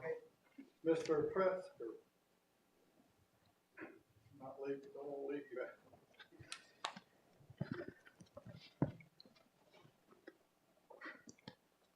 What's your name and address? Yes, sir. Hi, my name's Henderson Trefsker. I live at 137 Willering Drive, which, if you see in the packet, is mentioned as one of the comparison properties in the area near the proposed development. So my opinion as just a homeowner in the area is that driveways going from the front of the yard to the back of the yard is the right way to go to preserve the character of the community. I personally would not like an alley going off of Greenwood into the houses behind, or to behind those houses. I think that would compromise some of the value of my property and my neighbor's property. I think you have to, in my opinion, you have to go quite far away from my house to get to other properties where you would have an alleyway behind a property. And so that, I don't think that would be the right way to go to preserve the character of the neighborhood. So my property, I think according to the packet, was 61 feet frontage on Willerine within the range, comparison range. I think that's a perfectly acceptable width of a property. I have a quite large, in my opinion, front yard, enough space to accommodate a mailbox, driveway, and a electric pole. I also just want to point out, if you look at the numbers, they're a little skewed because there's this 400-foot frontage. Probably, can I ask a question to the? No. Okay. I would assume it's the property. My assumption is that the property directly north of the proposed area, which is just some empty person's backyard. I think they own both lots there, and it just skews the numbers. The council lady over there talked about sidewalks, so I completely agree. I'd love a sidewalk on Julia Avenue. I participated in the pedestrian survey and actually drew a little red line, said I'd like a sidewalk on Julia Avenue, but getting it for just that one block doesn't move the needle for me at all. I would want it to go completely from one direction, from one end of Julia to the other. One other thing I want to mention, if you just look at a satellite image of the area, I personally feel a little uncomfortable with the state of Greenwood Avenue right now, especially if you get to the lot, that outlier lot directly north of there. It's a lot of kudzu and it's very secluded. So I have seen cars, like when I'm walking my dog, pull over with the lights off. I hear the engine running.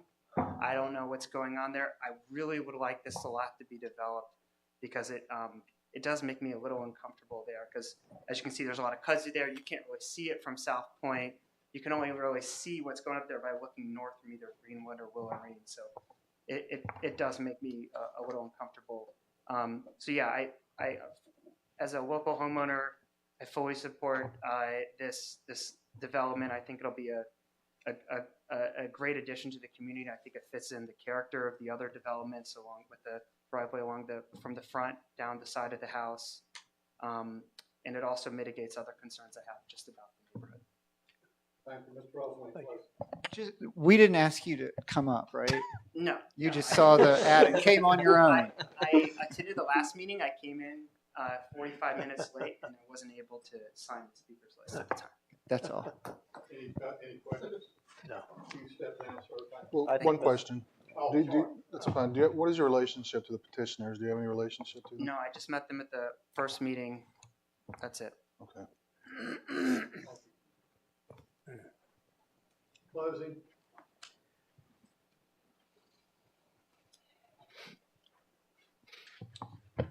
Okay, so let me just start by again thanking you all for your time and your patience with this process. I know it's a long one. I want to address maybe just a couple quick procedural issues, and certainly if you've had questions, I would encourage you to check with the city attorney. But just as a background so that you all know,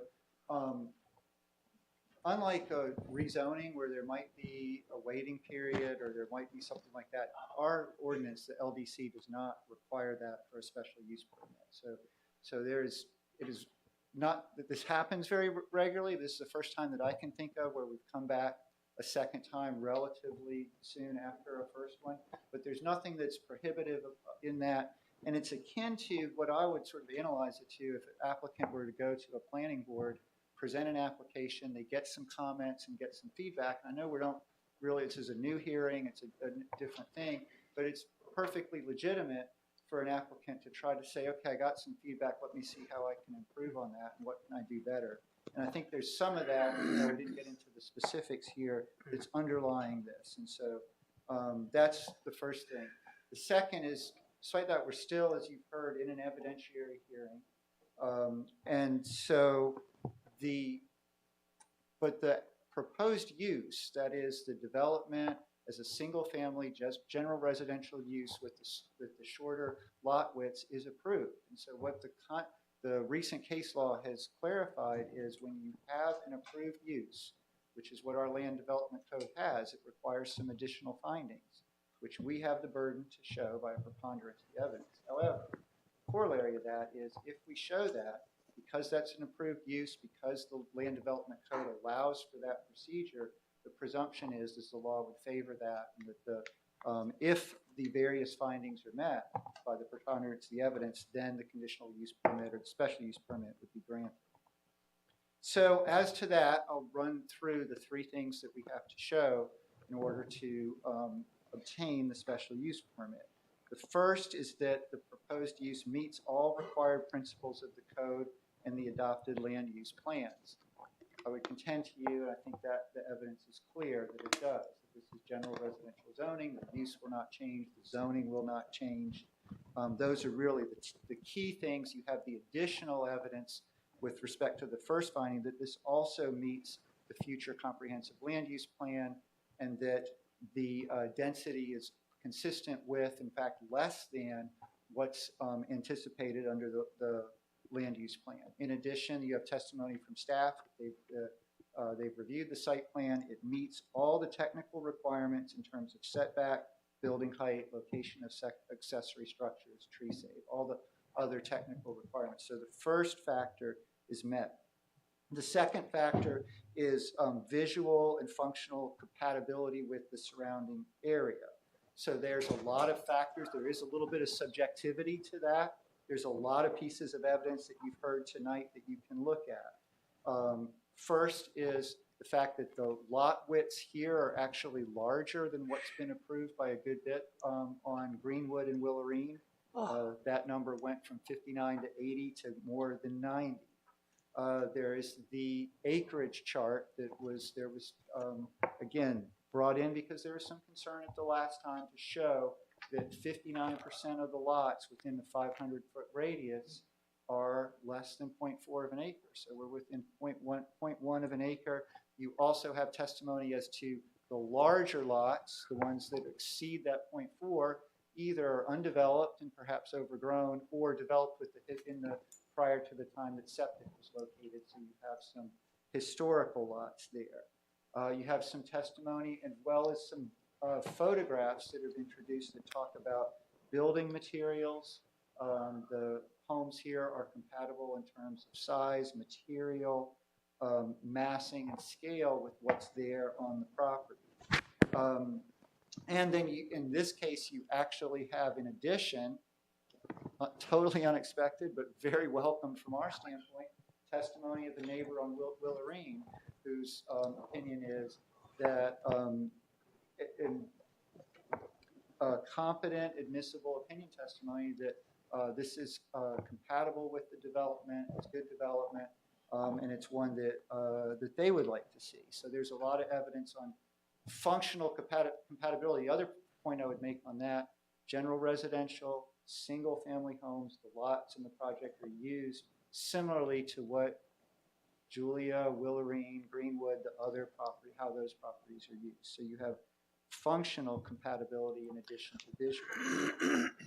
The third third finding we have to meet is actually a two-part finding.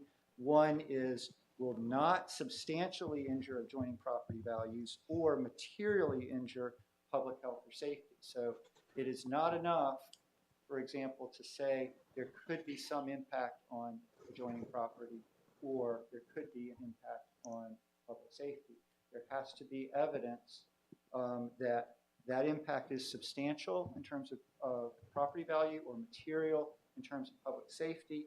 And I would start by submitting to you, there is no testimony that's been presented tonight that there's any adverse impact, either property value, adjoining property, or public health. So certainly no substantial injury or no material injury. But in addition, there's a number of factors that you can look at in terms of the evidence that also support these conclusions. You've got Mr. Brown's letter in terms of the analysis of property values. That's been admitted into evidence. Then with respect to public safety, as I said, there are a number of factors here. Among them are the fact that under Section 8.15 of the code, the proposed use has the same amount of driveways as would be allowed by right. In fact, there's a possibility that you'd have more driveways if you had 3 duplexes here. The staff can't, the testimony from Melissa is staff would encourage or try to limit it to 3, but because Julia is not specifically listed as a collector, you don't have to meet that 1 driveway per 100 foot. So this exceeds the requirements for collector roads. It's held, as I think some of the questions were, to a higher standard. It meets that. There is evidence, and I think you can draw this conclusion, that when the staff and when the code sets out that 1 driveway per 100 foot, that's evidence that that's what's appropriate in terms of development, in terms of how you develop your streets, where you locate the driveway, how many driveways there are. So you've got that factor. You've got the fact that this was presented to TRC, including the police and the fire. There were no concerns from any of the department heads with respect to public safety, and no comments or suggestions for how to improve the site plan with respect to public safety. So you've got those factors. You've got the factors of the sight lines that Melissa talked about, that both the City of Belmont requirements and DOT requirements are met, and the project actually improves sight lines by eliminating the brush, so you're going to have a clearer vision of traffic that's coming down South Point Road and turning. So you've got a number of factors. All of those are evidence. There is no contradictory evidence, and therefore I would submit to you that the third finding, that the project does not substantially injure adjoining property values, does not materially injure public health or safety, are met in this case.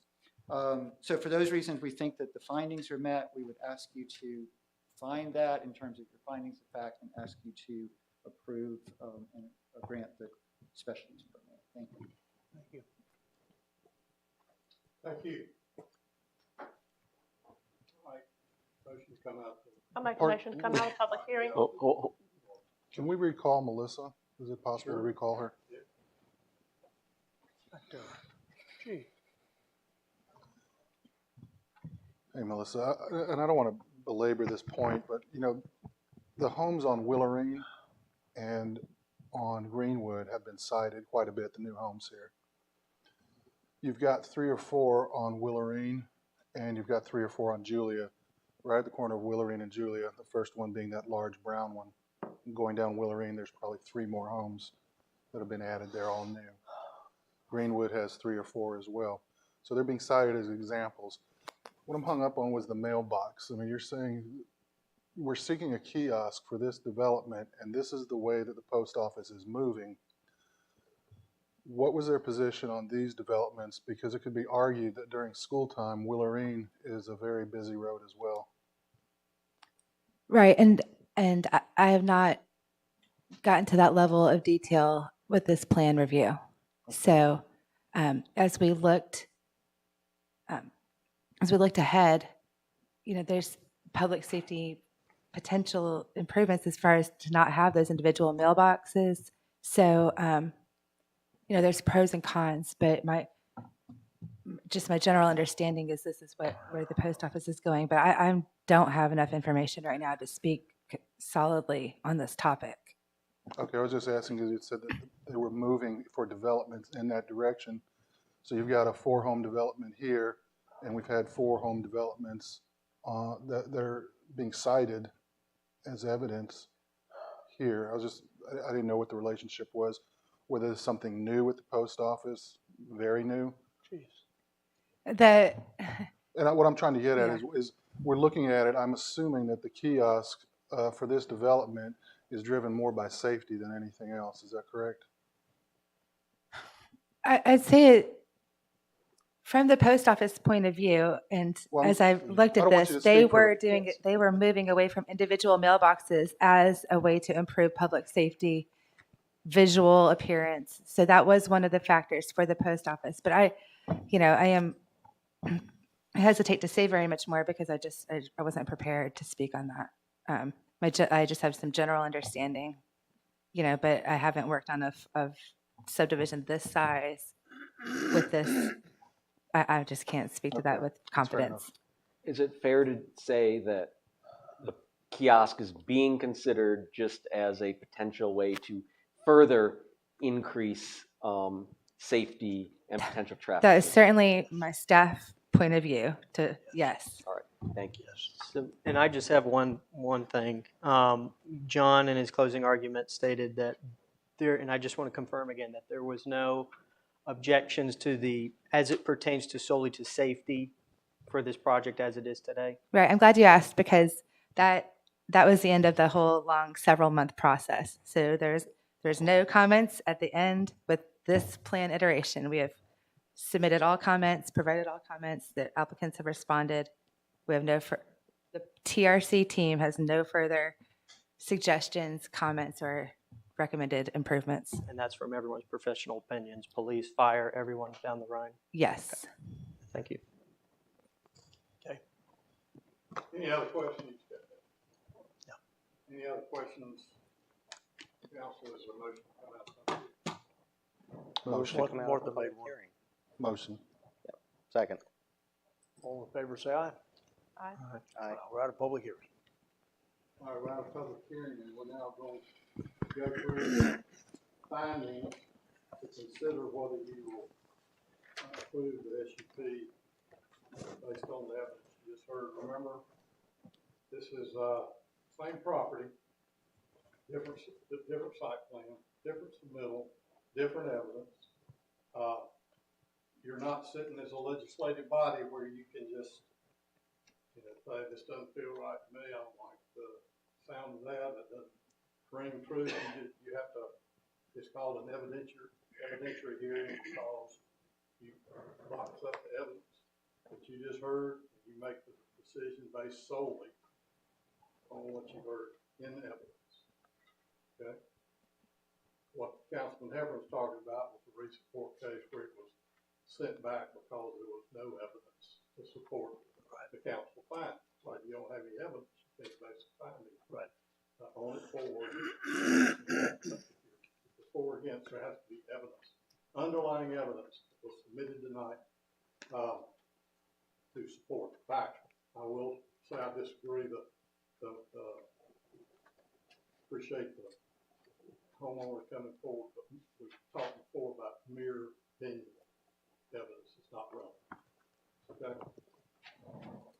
So with that being said, are you ready to consider the 3 findings? Yes. All right, the first one, the use meets all required principles and specifications of the code, LDC, and any adopted land use plans. All in favor, raise your hand. 5 of them. 2, the proposed plan is developed according to the plan submitted and approved will be visually and functionally compatible to the surrounding area. All in favor, raise your hand. 5 of them. 3, the use will not materially endanger the public health or safety and will not substantially injure the value of adjoining property if located where proposed. All in favor, raise your hand. 3 to 2, motion passes. All right, now I need a motion based on the fact that you made all the required findings, a motion to, issue the. I make a motion, yes, I make a motion to issue the SEP as condition. I'll second. All in favor, say aye. Raise your hand. Okay. All right, 3-2. Three. All right, motion passes. I have one comment, not that we're finished with that part. With regard to the post office, Richard, you have been concerned about the post office part. This is my personal opinion. I think they're trying to be efficient for whatever reason, and not necessarily is that the best thing. The new owners of Stone Manor, the post office wants them to put a mailbox, I don't know which place, but it would be dangerous as opposed to pulling through. So I think it's an efficiency thing more than anything else. They're cutting costs, that kind of thing, more than maybe what you and I would think. Can we take like a 5 to 10 minute break before we move on to the next agenda item? Maybe? Yeah, That's fine. Yeah. I think that's fine. I think we, Gonna have 5.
All right, Bless you.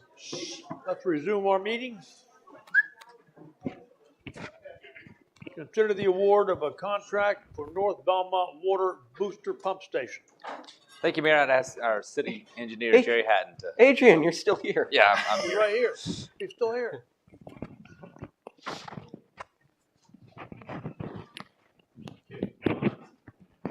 April 5th, we had a bid opening on the water booster pump station in North Belmont. Our consulting engineer, HDR, came down and conducted that, part of the consultant contract. We had 8 bids come in. The low bid was from Brushy Mountain Builders of Lenore, and their bid came in at $1,184,000. Agenda, the consultants' recommendation letter, the bids range from that $1,144,000 up to $1,597,000. Accordingly, I'm recommending that Brushy Mountain Builders be awarded the contract. They submitted with their bid. They have done a sewer pump station for the City of Gastonia. That was roughly $1.5 million. They did a water booster pump station for Lincoln County, which is $1,400,000. They also did a water booster pump station for the town of Mooresville for approximately $1.6 million, and another one in Lincoln County for about $1.6 million. So overall, I feel that they're qualified to be awarded the contract for this. We had a good turnout with 8 bidders, and it's my recommendation that they be awarded the contract, and that further that the city establish a budget of $1.3 million for this project, give us a little room to maneuver one way or the other. I will say that the word we got when we had the bidders here was that there may be some issues about delivery times for pumps, generators, and other stuff that may extend this project out a bit. We won't know until we actually have a contractor and he starts making submittals on the pumps and other equipment, and then he can tell us how long it's going to take to get it. But we expect that it'll probably end up taking at least 6 months to get that pump station done. They have gotten higher estimates from some of the suppliers. Yeah. So, out of curiosity, do we know what the highest bid was for this project? Yeah, it's in that letter. The highest bid Almost was 1.6. 1.597. So when I was reading through, I saw originally we had anticipated this to be 2.2, and obviously I'm not complaining about it going down to 1.14, but what was really the driving factor of that almost 50% differential? Was it based on the... I can't tell you. Every bidder has to look at it, look at their schedule, look at the equipment they need to do it, and come up with it. It's I didn't find this unusual at all. Gotcha. Have we acquired the land on which the Yes. pump station? Yeah. Assuming that have we been in communication? Obviously, the impetus behind this is the Dixon Village project. I understood from some questions over the months that we were on progress with this. However, if there's going to be some delays, I would hope that we'd be in communication with Habitat so that they understand. Sometimes I feel like, there's been some... We won't be able to communicate with Habitat until we get some facts. Yeah. We have to have a contractor online. Gotta Yes. prove it first. But I just... We have let them know that where we are in the process and that Right. we're bringing this to you tonight, and then we'll get more information. And we have told the Habitat people that we expect to have some delivery problems with pumps and Yeah. Okay, all right, I just And wanted we to will make sure. continue working with Yes. them to ensure All right, that they can continue with their project. Our Okay, so intent they're- is once we get a contractor aboard, mhm. and we can get some better information about getting, when it's gonna get done. Okay. Immediately. I just want to make sure that the channels of communication are clear and that there's not any misunderstanding of when things are going to be done and what the timeline is. We're providing them the information that we have. Okay, that's fine. And they are understanding of that, or? Well, they are anxious Yes. Yes. to get things going. They are moving ahead pretty well up on the site development, the water mains, Okay. sewers. Yeah. Getting close to putting in curb and gutter and things like that. So they're going to come in. They're going to want to build 4 or 5 houses as quickly as they can. Mhm. Yeah. Okay. We had talked to the fire chief about that. He said that would be acceptable. That they have fire trucks with water tanks and things like that. That Yeah. during construction they can provide Okay. fire protection. Just one question. I noticed in the, I don't know what's it called, the bid letter, there was a note about Brushy Mounting not initially providing subs and suppliers with their bid. Is that something that is a potential red No, flag of issues to we come? just- Or? We discussed it, and in fact, at the bid opening, they wrote down real quickly. Okay. Okay. Let me just one question. I want to follow up to what Councilman Zook said, which struck me as odd. It's not uncommon for our consultants to come in at twice what the market value is on a bid. I can't tell you. I mean, I really. But I mean, you said it's not uncommon, so from your experience, I mean, I'm inferring that you're saying I that's- tend to estimate project costs high so that I have a city council that doesn't get disappointed if it comes in over what I had originally estimated. HDR is a well-known firm, does work for Charlotte Water and all over the place here. So, Well, this is a little bit unusual project. Okay. Well, the only reason I brought it up is, I mean, if you say it's not uncommon, that would concern me because, I mean, we may or may not approve a project based on what we're getting. And if we're getting something that's 2.2 million and we don't approve it and then the actual costs are 1.1, that's problematic. I mean, for me, if they're wildly overestimating it. That's why we like to provide you with the actual bid information, not the Sure. preliminary cost information.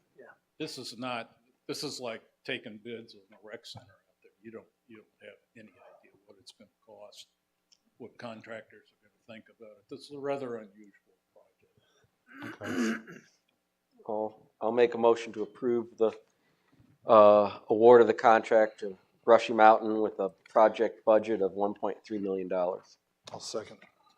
And we have a second, okay? All in favor, say aye. Aye. All opposed? Okay, very good.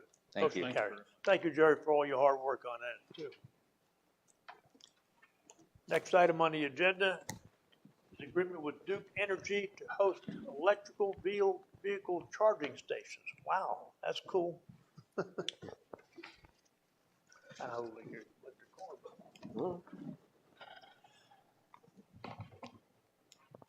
Good evening, Mayor and Council. Planning Department. Yes, sir. I'm Peyton Ratchford with the Planning Department. With me tonight, co-presenting is Chair of the Environmental Sustainability Board, Rob Wilhite. So we're going to be tag teaming this. But just a reminder, this is actually the second time you all have heard this. This was originally presented to you by Assistant City Manager Kevin Kraus in November of 2021. And based on that discussion, the council asked staff to explore some alternative locations for this grant. So that is what we've done. So basically, just as a refresher, this is a 5-year term grant. Actually, not quite 5 years as of right now. It's actually only active until December 31st, 2026. So we are kind of under that 5-year threshold. But there is a potential, if you all decide to go through with this, there's a potential to extend this for 1 year, but of course that would be up to your discretion. Just as a reminder, the installation of these charging stations would be at no cost to the city during the term, which that includes the installation and the maintenance of these stations. So after receiving your directive, staff discussed this and thought that it would be a good idea to go ahead and get a recommendation from the Environmental Sustainability Board. One of the key focus groups of this board is energy, so this kind of goes hand in hand. So we looked at city-owned and operated properties within the downtown area. We did kind of want to focus on that area to give people opportunities to go downtown, walk in the park, grab a bite to eat or something while their vehicles are charging. So we wanted to focus in this area, but according to the terms of the grant, the property does need to be city-owned and operated, which actually we don't have many options under those terms. So we specifically looked at two locations, the police department and then the Glenway Street parking lot. The ESB actually recommended the Glenway Street parking lot for the location of these charging stations, and those spots are outlined in yellow. Okay. So this is the Glenway parking lot is city-owned? So actually, thank you for bringing this up. This is leased. So the city leases this from the NCDOT Rail Division. We did check with the NCDOT Rail Division about this. They had no comments other than as long as the parking places were at least 25 feet from the center line of the railroad, they were completely okay with this. So we did run this by them and got their approval. Okay. So why this location? We, like I previously mentioned, we wanted to keep this local. We wanted to keep it downtown to give people options. And actually, if you go into the grant's website, the parkandplay.com or org, I can't remember which one it is. But one of the site requirements is having these in a location near attractions, so parks, downtowns, etc. So that is another reason. This also can get people to our downtown. If people are driving down 85 and they're in an electric vehicle and need to pull over and charge up, they can come to our downtown and they may have not found Belmont otherwise. So we are supportive of that. And I just want to show that this map is via PlugShare app, and Rob can talk more about how this app works. But what it is you can pull it up and see where nearby charging stations are. So if you're in a bind or if you're just looking to charge up, this app helps. I just want to point out that Belmont this map shows that there are 2 charging stations in Belmont. Actually, the one right above the M, that's kind of where the highlighting of Belmont is, it's no longer in use. It was the charging station at Old Stone Steakhouse, but since they have done their deck addition and everything, it's no longer in use. So the only one in the city limits of Belmont as of today is at the Gaston County Visitor Center. And I just want to point out that the Gaston County Visitor Center is closed to visitors. So if people want to That's not a very good charge up there, they won't be doing much of anything other than sitting. So that is just something to keep in mind during this consideration. So I'm going to turn it over to Rob, who also can give more of an intake as to why we chose this location.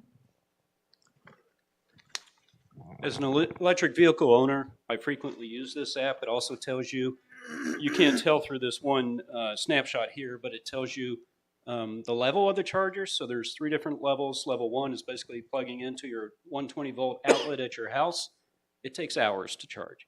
Level 2 is 240 volts at a higher current flow. It takes minutes and maybe just 1 or 2 hours to recharge your battery. And then there's level 3, which is the really high-powered ones that Electrify America and Tesla and others are building along major highways throughout the United States. So this app is also rating the effectiveness of those chargers. You'll see one there for Cramerton at the town hall. They operate one and get very high ratings from users on it.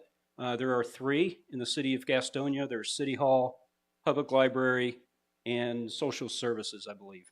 And then there's numerous others that are held by private entities, including auto dealerships and others.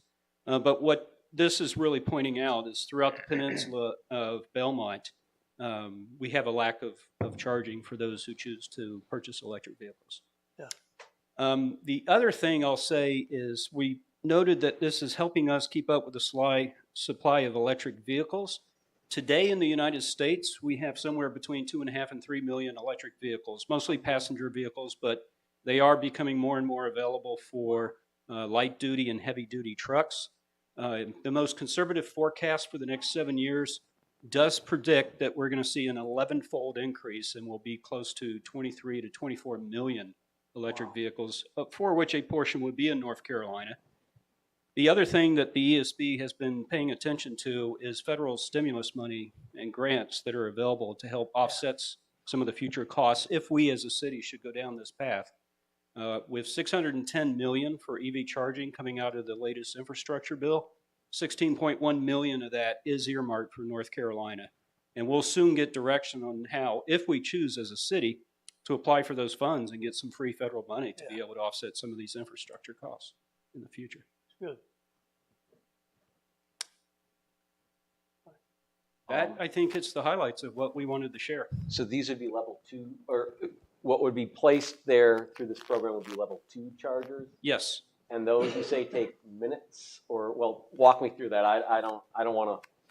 Yeah, it all depends on, how much your battery has been drained, the size of the battery. There's a lot of factors that come into play, of course.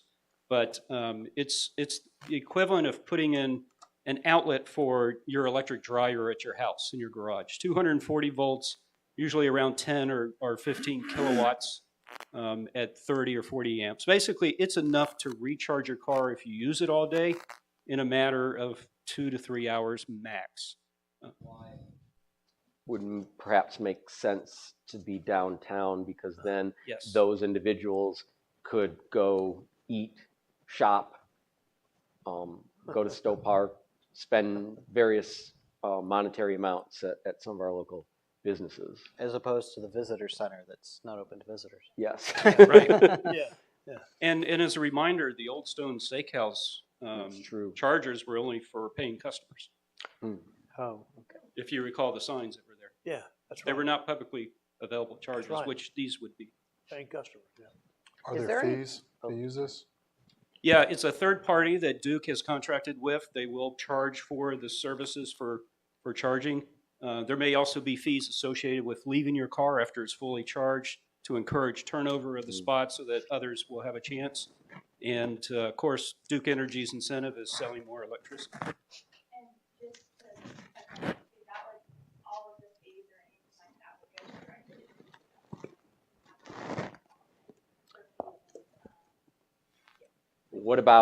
What about should we decide at the end of the term to, because that was going to be my question, because I think the previous slide, you're right, it goes to December 31st, 2026 with an option, but after that, assuming the option is exercised, that's it. And so the decision would be whether we maintain the equipment or Duke takes it away. Right, and so we do have two options then, and I know that if this is not something that the council wishes to pursue, then it would be at the cost of Duke for Duke. So again, it would be literally everything would be covered. But now, if we chose to keep the equipment, I believe the contract also says we pay book value for it. I don't know what that would be, but After it's probably depreciated. Yeah, Well, after that's 5 years. Yeah. Yeah, right. And so we could charge fees or whatnot to make it worthwhile. So it wouldn't be like a money like going like out the window or. Right. Okay. Yeah. Like I just didn't want to on the back end potentially. I was concerned. Depending on what the city wants to do, have like a lot of expenses for the city. But I forgot that the fees, whatever Duke charges, then we'd be able to charge to recoup that. Is that correct? Yes. yeah, and this is where chains like 7-Eleven and Circle K, they're putting in their own branded chargers with that same thought process. So let's capture someone at least for 30 minutes. They come in to buy higher margin merchandise, but they're sticking around and paying for the charger. We get them in and out. Now, how are you going to monitor how long after the charge this car might stay? Because you said you're trying to encourage them to leave as soon as they're charged. Who monitors that and how? Duke Energy will take care of that. They're going to collect all the data. They'll have communications to the chargers, and can make sure that it's very clear that there's an increased fee if your charging has reached its full capacity. Tesla does this today. A lot of the charging manufacturers enable that. So, but if they disconnect, they can't monitor? If they disconnect and stay in the space, no, other than unless we have some security cameras or something. But more than likely, most EV owners have a sense of, hey, once I'm fully charged, let me move out of the space and allow someone else the opportunity to charge. Sure. What is the length of the term of our lease on that lot? Like, when is that up for renewal? I don't believe it has, I don't believe it has a specific term that we renew. Okay. We've had it for years and years and years. And whenever we want to make improvements to it, like when we paved it, when we added the dumpsters, when we're considering this, we just asked NCDOT Rail for permission, and we've had to amend the agreement to allow for the dumpsters because that wasn't specifically allowed in the lease agreement. So it's pretty But open-ended. it's basically perpetual Okay. lease unless NCDOT Rail needed it for some unforeseen purpose. Okay. Yeah, I just want to make sure it wasn't like, next year or something. No. Yeah, okay. How much, I was trying to read through it yesterday and looking through it, how much are the fee structures if I had one and plugged up to it? Do we know what the breakout is for those fee structures? No, I don't believe Duke Energy has shared that information with us. It's also going to be dependent on whether or not they're charging peak demand charges like they do for some of the city's commercial buildings. There are special rates that Duke is now coming out with. We haven't seen the details of what they're going to charge, and there are nationwide statistics from companies like ChargePoint and others who are building this infrastructure. So, it is starting to become fairly competitive. They can't just artificially set a high rate and expect to compete. And you said you have an electric vehicle? I do. What do you generally see as a fee when you're going out and you see a charging station? So I have this app. It shows me which of the chargers are available for free in some cases, like hotels or some of the automotive dealerships on Wilkinson, for instance. But 95% of my personal charging is in my garage at home. Gotcha. And the agreement says that the user fee that Duke would charge to the driver is specified in the approved tariff file with the North Carolina Utilities Commission. So it is regulated. Well, they got to keep it under $5 to keep it competitive with gas. So, Right. That's their ceiling, I guess. So have you guys considered putting a gas pump out there? No, not because it's good for this. And the only reason I'm asking that is because we're catering to one aspect of the propulsion of vehicles. And I'm a big free market person. It seems like we're providing one aspect of it with a location. There are cars that run on gasoline, there are cars that run on propane. It's just, sure. And the rest of the parking lot is available for people with vehicles that have diesel or gasoline. Sure. Without the opportunity to reload it. Correct. And I'm just throwing that out there as devil's advocate. Sure. And there are two manufacturers that make fuel cell vehicles that require natural gas filling. But you don't see many of those on the road. For the charging stations that we have, the limited ones that we have throughout the county, do we have any data on how much they're used, like the one in Gastonia? I mean, is it frequently used? Because my only concern with this is if it's a packed day and we're packed out, we have an event, let's say like last Saturday or Friday, all the parking's taken and there's 2 empty parking spots sitting right there and it's a charging station. I think I would be kind of Well, to upset. Richard's point, the free market will probably take care of that pretty quickly. You Yeah. just park there. Yeah, I mean, obviously we have a bigger long-term parking need Right. for the city. Yeah. And Well, parks, as a city, okay, Duke is going to be on the enforcement end as long as they are plugged up, they can monitor it. What enforcement, do we have any enforcement powers if we should see a car there that's not charging, taking that space up? So there's no recourse if I wanted to park my truck there and just, if I couldn't find another spot, I'm going to take that spot and there's. Yep. What if we did like 2-hour parking or something? Kind of like what some cities do with streets. I mean, if you wanted to, I'm not saying you have to do that, but We don't enforce that on Main Street. well, no, but I mean, you could put a sign up, and then at least people from out of town might be scared. But Yeah. And I guess it's up to Duke Energy. It might So be we do enforce our ordinances. it might be counterintuitive, but I know up in Boone when I was up there, and this might have changed, but when I was a student at App, because parking was very limited up there, there were charging stations, but during certain times it was allowed for any car to park there. It wasn't just exclusive. Is that something that we can work out, or is that something that Duke Energy is going to? Duke Energy's not in the business of enforcing parking regulations. Okay. I don't think we should expect any relief from them. And this is a problem with every EV charging location around the country. Mm-hmm. In fact, if you go back to this website, PlugShare, it will actually show you in some locations pictures of vehicles that are powered by gasoline or diesel. It means you've been iced, internal combustion engine, and it's been taking over the spot. It's very common. It does happen. Wow, that's sophisticated. That's awesome. I was just curious. All right. well, you know who has good parking enforcement though? Is Wrightsville Beach. Went there the other day, and like I was literally going to pay. Like I had the thing out on my phone, and he pulls up behind me, starts writing a ticket. I'm like, whoa, whoa, whoa!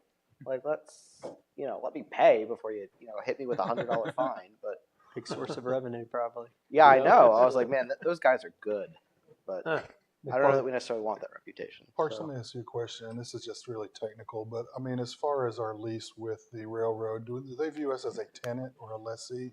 Yes.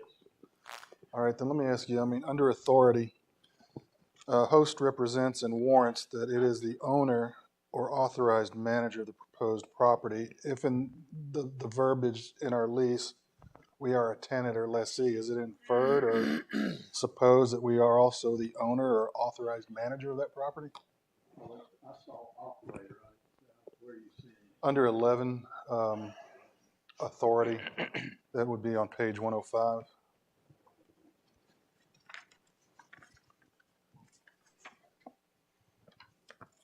Well, that authorized manager is subject to interpretation. On the operator, I was gonna just put, if anybody wanted to put operator / lessee, you could do the same thing there and initial it, send it in. Yeah. Yeah. It might save some. This is a boilerplate. Yeah, This it is a boilerplate contract that Duke's created. So I'm trying to learn to think like Jim a little bit, so I was looking I at don't the verbiage. If you're gonna approve it, it'd say insert lessee, move on, rather than try to recreate it. Yeah, they might not be that receptive to that. I mean, I don't really have a problem with this. I think we lease it at a very low rate, this property. We have no cost to put these in there. I mean, Okay. Yeah, we can just monitor the parking situation. If it becomes a problem, Thank you. we can That's- figure it out. And it's free. So Yeah. I mean, Okay, again, the ESB just wanted to recommend a location if the city decides. Yeah, to that's move fine. forward. Well, I think Thank you.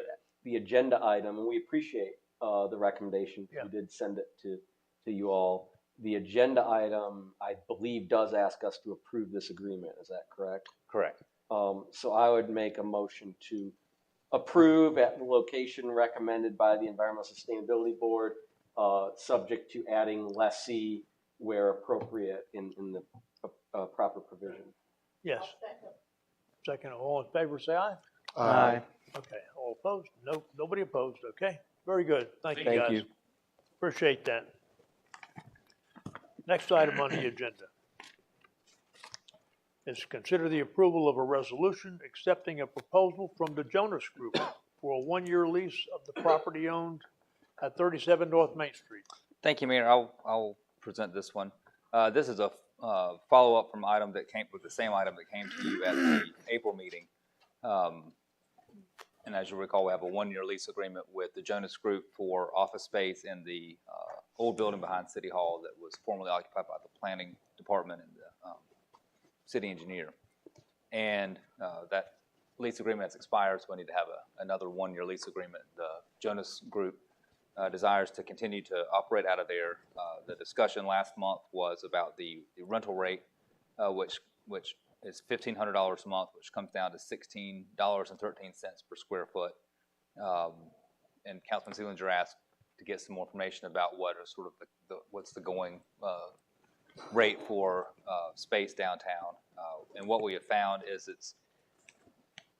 there's a wide range. It's on the low end, it's closer to $10 a square foot for kind of open retail space, and then up to $20 and a little bit over $20 for corporate headquarters office. So at 100 North Main, which used to be the Stowe building, that's the highest rates, but that is also for Wilbert Plastic Services. And that building has just undergone extensive renovations, so they can command a higher rate. In talking with some commercial real estate folks and in Phil's conversations with some of the landlords downtown, we feel like we're in line with what we need to be for the condition of the building. So we're recommending that we keep the rate the same for at least for this 1 year. If you want to gradually increase that rate, then I would recommend that we negotiate a longer term lease for that building with the Jonas Group. And just as information, I mentioned last month that the Jonas Group renovated our facility, our building, at their expense, and those renovations stay with the building. The agreement that you approved last year for the lease said they would invest about $10,000 in the building, and then we would start collecting rent 6 months into the 1 year lease. They actually spent closer to $16,000, so they invested more in the building. And if you've been in it, it's a lot nicer than it has been. So those improvements stay with the building. So if you have any questions, I'll be happy to answer them. There's some impact of negotiating a longer-term lease. My understanding was we deliberately kept it at a year for maybe some statutory reason. Yes. What would be the impact of having a longer than 1 year lease? There's a notice requirement, and then there's a public hearing if it's, I believe, 9 years. 10 years. Yes. Okay. Yeah. So you can do it. It's just a little bit. It just is more Right. hurdles to Correct. Yeah. Do we know if, because I noticed on here that it says landlord will be responsible for repairing and maintaining plumbing, electrical, and HVAC. I know it's not unusual to have the tenant responsible for that. Is that consistent with the practice at the other properties downtown that we are comparing rates to? Because like I could see where the rate might be lower if the tenant then is responsible for maintaining the systems in the building. Because I guess my concern there would be with, it's an older building. I don't know what condition the HVAC is in. And that could be a very expensive repair or replacement if and when that stuff breaks down. So I don't have an answer for how a lot of the buildings work downtown. The Stowe building, it's all that's included, so that it's triple net. I did see that one of our downtown retail establishments had to close because the HVAC system went down, and the landlord was going to fix that. Yeah. So my hunch, and I can verify with Phil and his team, is that it varies. Okay. I mean, personal experience and conversations, I can say there are two businesses downtown where the people renting had to do extensive work. I mean, very extensive, in the tens of thousands of dollars. Yeah, I know that's not unusual when you move into a space. And I think that kind of makes sense with the deal we gave them last year, where they got a break on the rent in return for the investments that they made in the building. And I don't know that necessarily should be continued every year. But yeah, I sounded like you were going to say well, something. no, I was going to say I agree. I think there's multiple downtown businesses where that's happened, where the renters are actually paying for a lot of the upfitting and overhaul for the facility. I think at the end of the day, we just need to make sure, we are the stewards of the taxpayer. This is an asset for us, and it's yielding us money, and we want to make sure that's market value, because that's what's fair to the taxpayers. It's not you know, this or that. It doesn't matter who's renting it. We just need to make sure we're getting the appropriate funds that we can at a fair market value. And I think, you know, based off of the analysis that, you know, I've seen where they're higher, like you suggested as well. So I think it would be appropriate, in just my opinion, to raise it some. I mean, I just think that's fair for the taxpayer, again, as we are being stewards of this facility. I think that also sets an expectation for next Keep, year keep too. in mind, he spent a lot of money on that building too, didn't he, when he got in there remodeling it, so. And Gotta consider wasn't that. charged rent for 6 months. Yeah, he wasn't Yeah. charged rent for it. Yeah, So it's a wash. So it was a net impact, just washed out. Well, I talked to three, put in calls to 4 people who either own properties, a lot of properties downtown, have developed them, or are commercial real estate folks. And I was hearing numbers basically between 20 and 25, some as high as 28, which did not include TICAM, which is, what is that? Common area maintenance, insurance, and something else. I think Usually taxes, taxes, which wouldn't actually apply in our case because we own it, so there are no taxes. No taxes. So that's kind of a break for them too. but like what Adrian said, give him a rate at that 1 year. But I think we've already done that. I mean, $1,500. I think we're substantially below market. I mean, that's my opinion. I mean, it depends on what the consensus is, but I agree with Alex. I mean, we are the managers of the assets, and this is an asset in the heart of downtown Belmont. He also owned Nellie's Southern Kitchen too. Yeah, well, But that's $20 a square foot would come out to $18.60 a month. But I mean, I don't know how that relates to this. Well, he owns Nellie's.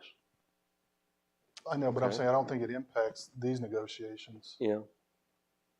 I mean, he's renting space from us. He's a tenant. You know. And Well, and the other thing too is, like, if we're going to rent out the building, we need to make sure we're bringing in enough cash to take care of the building.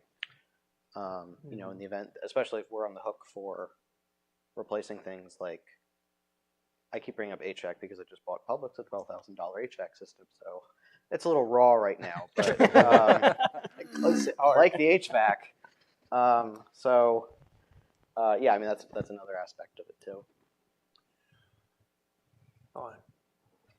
well, Martha, what do you think?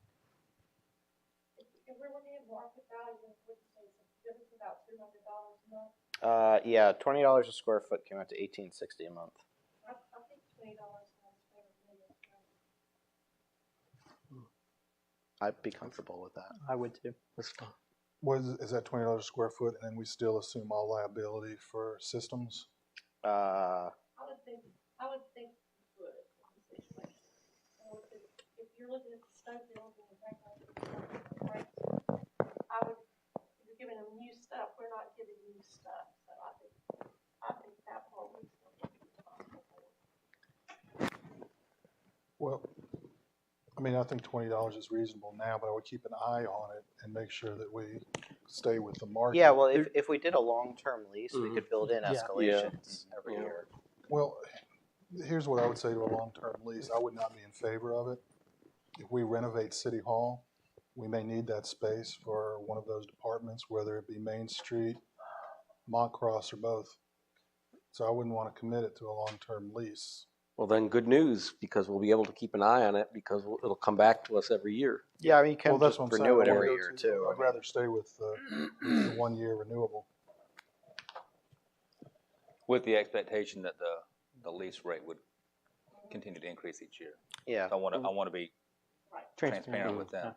I mean, just keeping up to the market value. Yeah, like Is to what the reflect. language should, I mean, we're not looking to get rich or, you know, Yeah. do anything like But that. I think Alex makes a good point that, you know, it is taxpayer money that we're Correct. getting, and, you know, that it should probably be reflective of market rate. I think we owe that to the taxpayers. So. Agreed.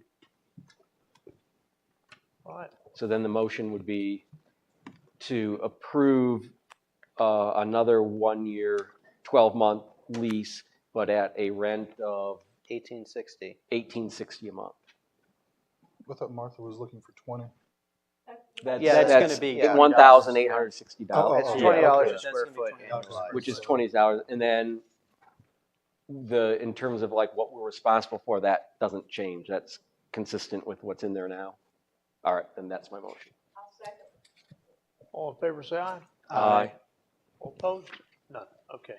Thank you. Motion carries. Thank you, Adrian. All right. That moves us to the reports section. Yes. So you've got draft minutes from the April 20th meeting of the Parks and Recreation Citizen Advisory Board, and that's the meeting where they went through their CIP. So make sure you take a look at their scorecard. You have the draft minutes of the April 12th Environmental Sustainability Board meeting and the March 9th meeting of the Historic Preservation Advisory Board. I did have a question about Parks and Rec, because I saw mention in here of a Pebble Creek Greenway, and I guess I'm not very familiar with that project. I'd just be interested to kind of, the 10,000 foot summary of. So Zip, the question is, at the Parks and Rec Board meeting last month, there was an inclusion of a Pebble Creek Greenway. I think that was added by one of the board members. Is that correct? So that it's a brand new project that came up at that meeting. Okay, it just read like it was something that we had maybe considered at one point. And if I understand correctly from speaking with that board member, I think it was a trail or in existence at one point and then went out of use. Okay. If I'm remembering, maybe Zip knows, but it would be to sort of like restore it or bring it back. Yeah. Yeah, it just piqued my interest because like a Greenway in North Belmont is kind of a neat idea. Yeah. It may have been like a private neighborhood open space trail at one point. Or it might go through the Diocese of Charlotte It's property. owned by the Diocese. of Oh yeah, Charlotte. because Pebble Creek backs up to Yeah. their property. Yeah. All right. So. Well, that brings us to the manager's report. Yes, sir. So manager's report, your workshop for May will be Monday, May the 16th. We only got through the general fund portion of the CIP. And so I'd like to finish that up, do the stormwater and water and sewer portion of that at that workshop, and then just have the second budget workshop. So just let the May workshop be budget and CIP, if that's okay. A couple exciting things. We'll do a ribbon cutting for the new playground equipment that you approved at Kevin Lofton Riverfront Park. That'll be Saturday, May the 12th at 9 a.m. The Riverkeeper Foundation is having their Riverfest, I believe, starting at 11 that morning. So we'll get in and out of there before that gets cranked up. So please mark your calendars and join us for that. And then also, Councilwoman Stowe, we will have a ribbon cutting ceremony for the new skateboard park on June 21st. I know you do, and as everyone can't wait knows, to see June that. 21st is National Skate Park Day, so we'll celebrate this year with ribbon cutting for that. Excuse me. And I mentioned it earlier at the beginning of the meeting, but I really do appreciate all the staff's work this weekend on Friday Night Live and Garibaldi Festival and everything that y'all did to make that a safe and fun event for everybody. It's a long weekend, so I appreciate that. It's fun to see them all working together and collaborating and making it look easy, even though it's not. So thank y'all. Yes. 14th is a Saturday. Okay. Yeah, I was just a bit. I'm sorry. Calendars are hard. Thank you. But it's this Saturday. Okay. Yeah. And then Jamie called that there was a Board of Adjustment interview that you could have approved during the special meeting. I didn't catch that. So, Jamie, you want to give us a quick summary of that? So they are all members. They are 5 members. Ordinarily. Ordinarily, and now they only have 2 that are currently active, and another one that's been kind of filling in. So we need to go ahead and appoint that board as soon as possible. So you have a person you haven't interviewed yet, the Board of Adjustment. You have 3 open spots, which you interviewed 1 tonight. But you only have 2 applicants at the time. So even if you appointed this person and the other person that you're interviewing would still have open 2 spots, and you'd still have an open spot. That was Donald Butler. That was the, Donald Butler. Yeah. The one that Yeah. Board of Adjustments. Oh, yeah. Oh, yeah, yeah. Yeah. Feels Yeah. like it was so long ago. Yeah, Yeah. it was. Well, I nominate, for a new 3-year term, right? Okay, I nominate Donald Butler for a 3-year term on the Board of Adjustment. All in favor, say aye. Aye. Okay. Thank you. And then Jennifer Simmons with the Historic Preservation Advisory Board was appointed. Explain that again, because Okay, so they're trying to square out their terms. So everybody was appointed kind of all at once, and so they're trying to adjust them so they're staggered. Jennifer, we had a really hard time getting her in here. I remember that. So when you reappointed her to her position, to her term that was expiring within like a couple months. So I don't want to go through that. Yeah, I'm not. so if you're good with it, we can just go ahead, you guys can just go ahead and approve her for the next term and not have to read it. What So about, moved, So moved. Yes. Motion to appoint Sec- Jennifer Simmons to the Historic Preservation Advisory Board For a new term. for a new term. Second. All in favor, say aye. Aye. Okay. Was there anyone, she actually is coming in to interview? Yes. Okay, all right, that's good. thank Great. you. That's all that I have. All right. Thank you, Adrian. All right, now we're going into a, Do we have other business? other business, I'm sorry. Yeah. Had the page slip out of my hand. All right, we'll start out with Alex. Yeah, no, I just kind of want to echo what Adrian said. I wasn't able to be there Friday night because we had a prior obligation, but I was there all day Saturday. And staff, I mean, Public Works, police, fire, I mean, everyone just, you guys did an outstanding job, Main Street. I texted Adrian that night and I said I was just taken away about all the positivity. I mean, you guys are rock stars. You guys did an amazing job. So I do want to make sure that that was said. Other than that, that's all I have. Okay. Richard? Yeah, I would echo those sentiments. That was a great event. It felt like the old Garibaldi Fest we had years ago. That upper field is a great asset. I hope we can continue to utilize that. Glad to see the Park and Rec building here going vertical. That's real progress. City Vision, Councilman Seelinger and I went to that. I think at some point, maybe in our next work session, we can kind of debrief you on the breakout sessions we went to. I went to both ARPA, and Mark and I both went to the affordable housing, which was equally as interesting. But it is a great event, and I had written something down here to comment on, but I don't want to step on Martha because I believe she's going to comment on it, so I'll leave that alone.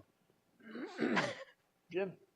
Well, I agree with Alex and Richard. I was there at Friday Night Live and at Garibaldi Fest, as well as the Belmont Historical Society function. I know Alex was there too, but it was all in all, a really good weekend. All of it was top notch, and I felt that way. A future Belmont resident felt that way as well that I was with, and we again just thank you to all the staff because it really was a great weekend. I know we both really enjoyed it and everything. Just a couple of other things.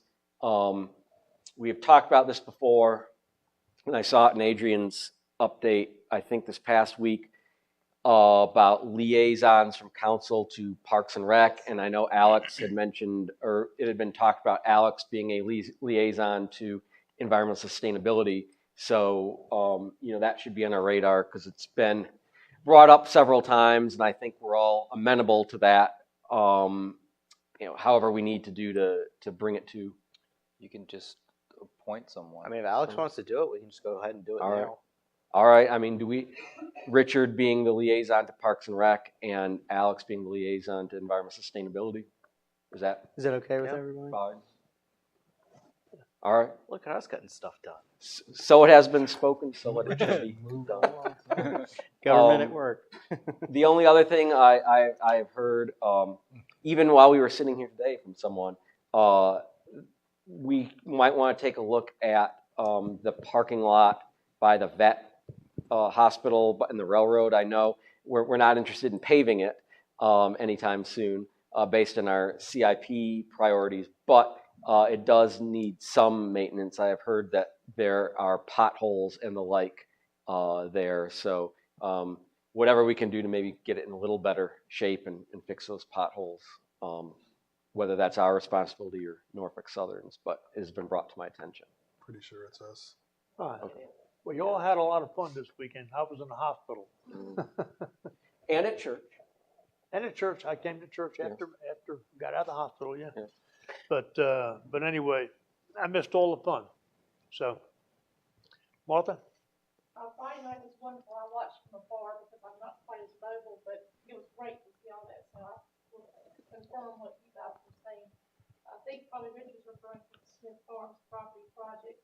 I took note of it and called our planning people, and they were already on it. We're going to have to continue to be vigilant because the project manager we worked with, James Martin, is no longer a part of the group.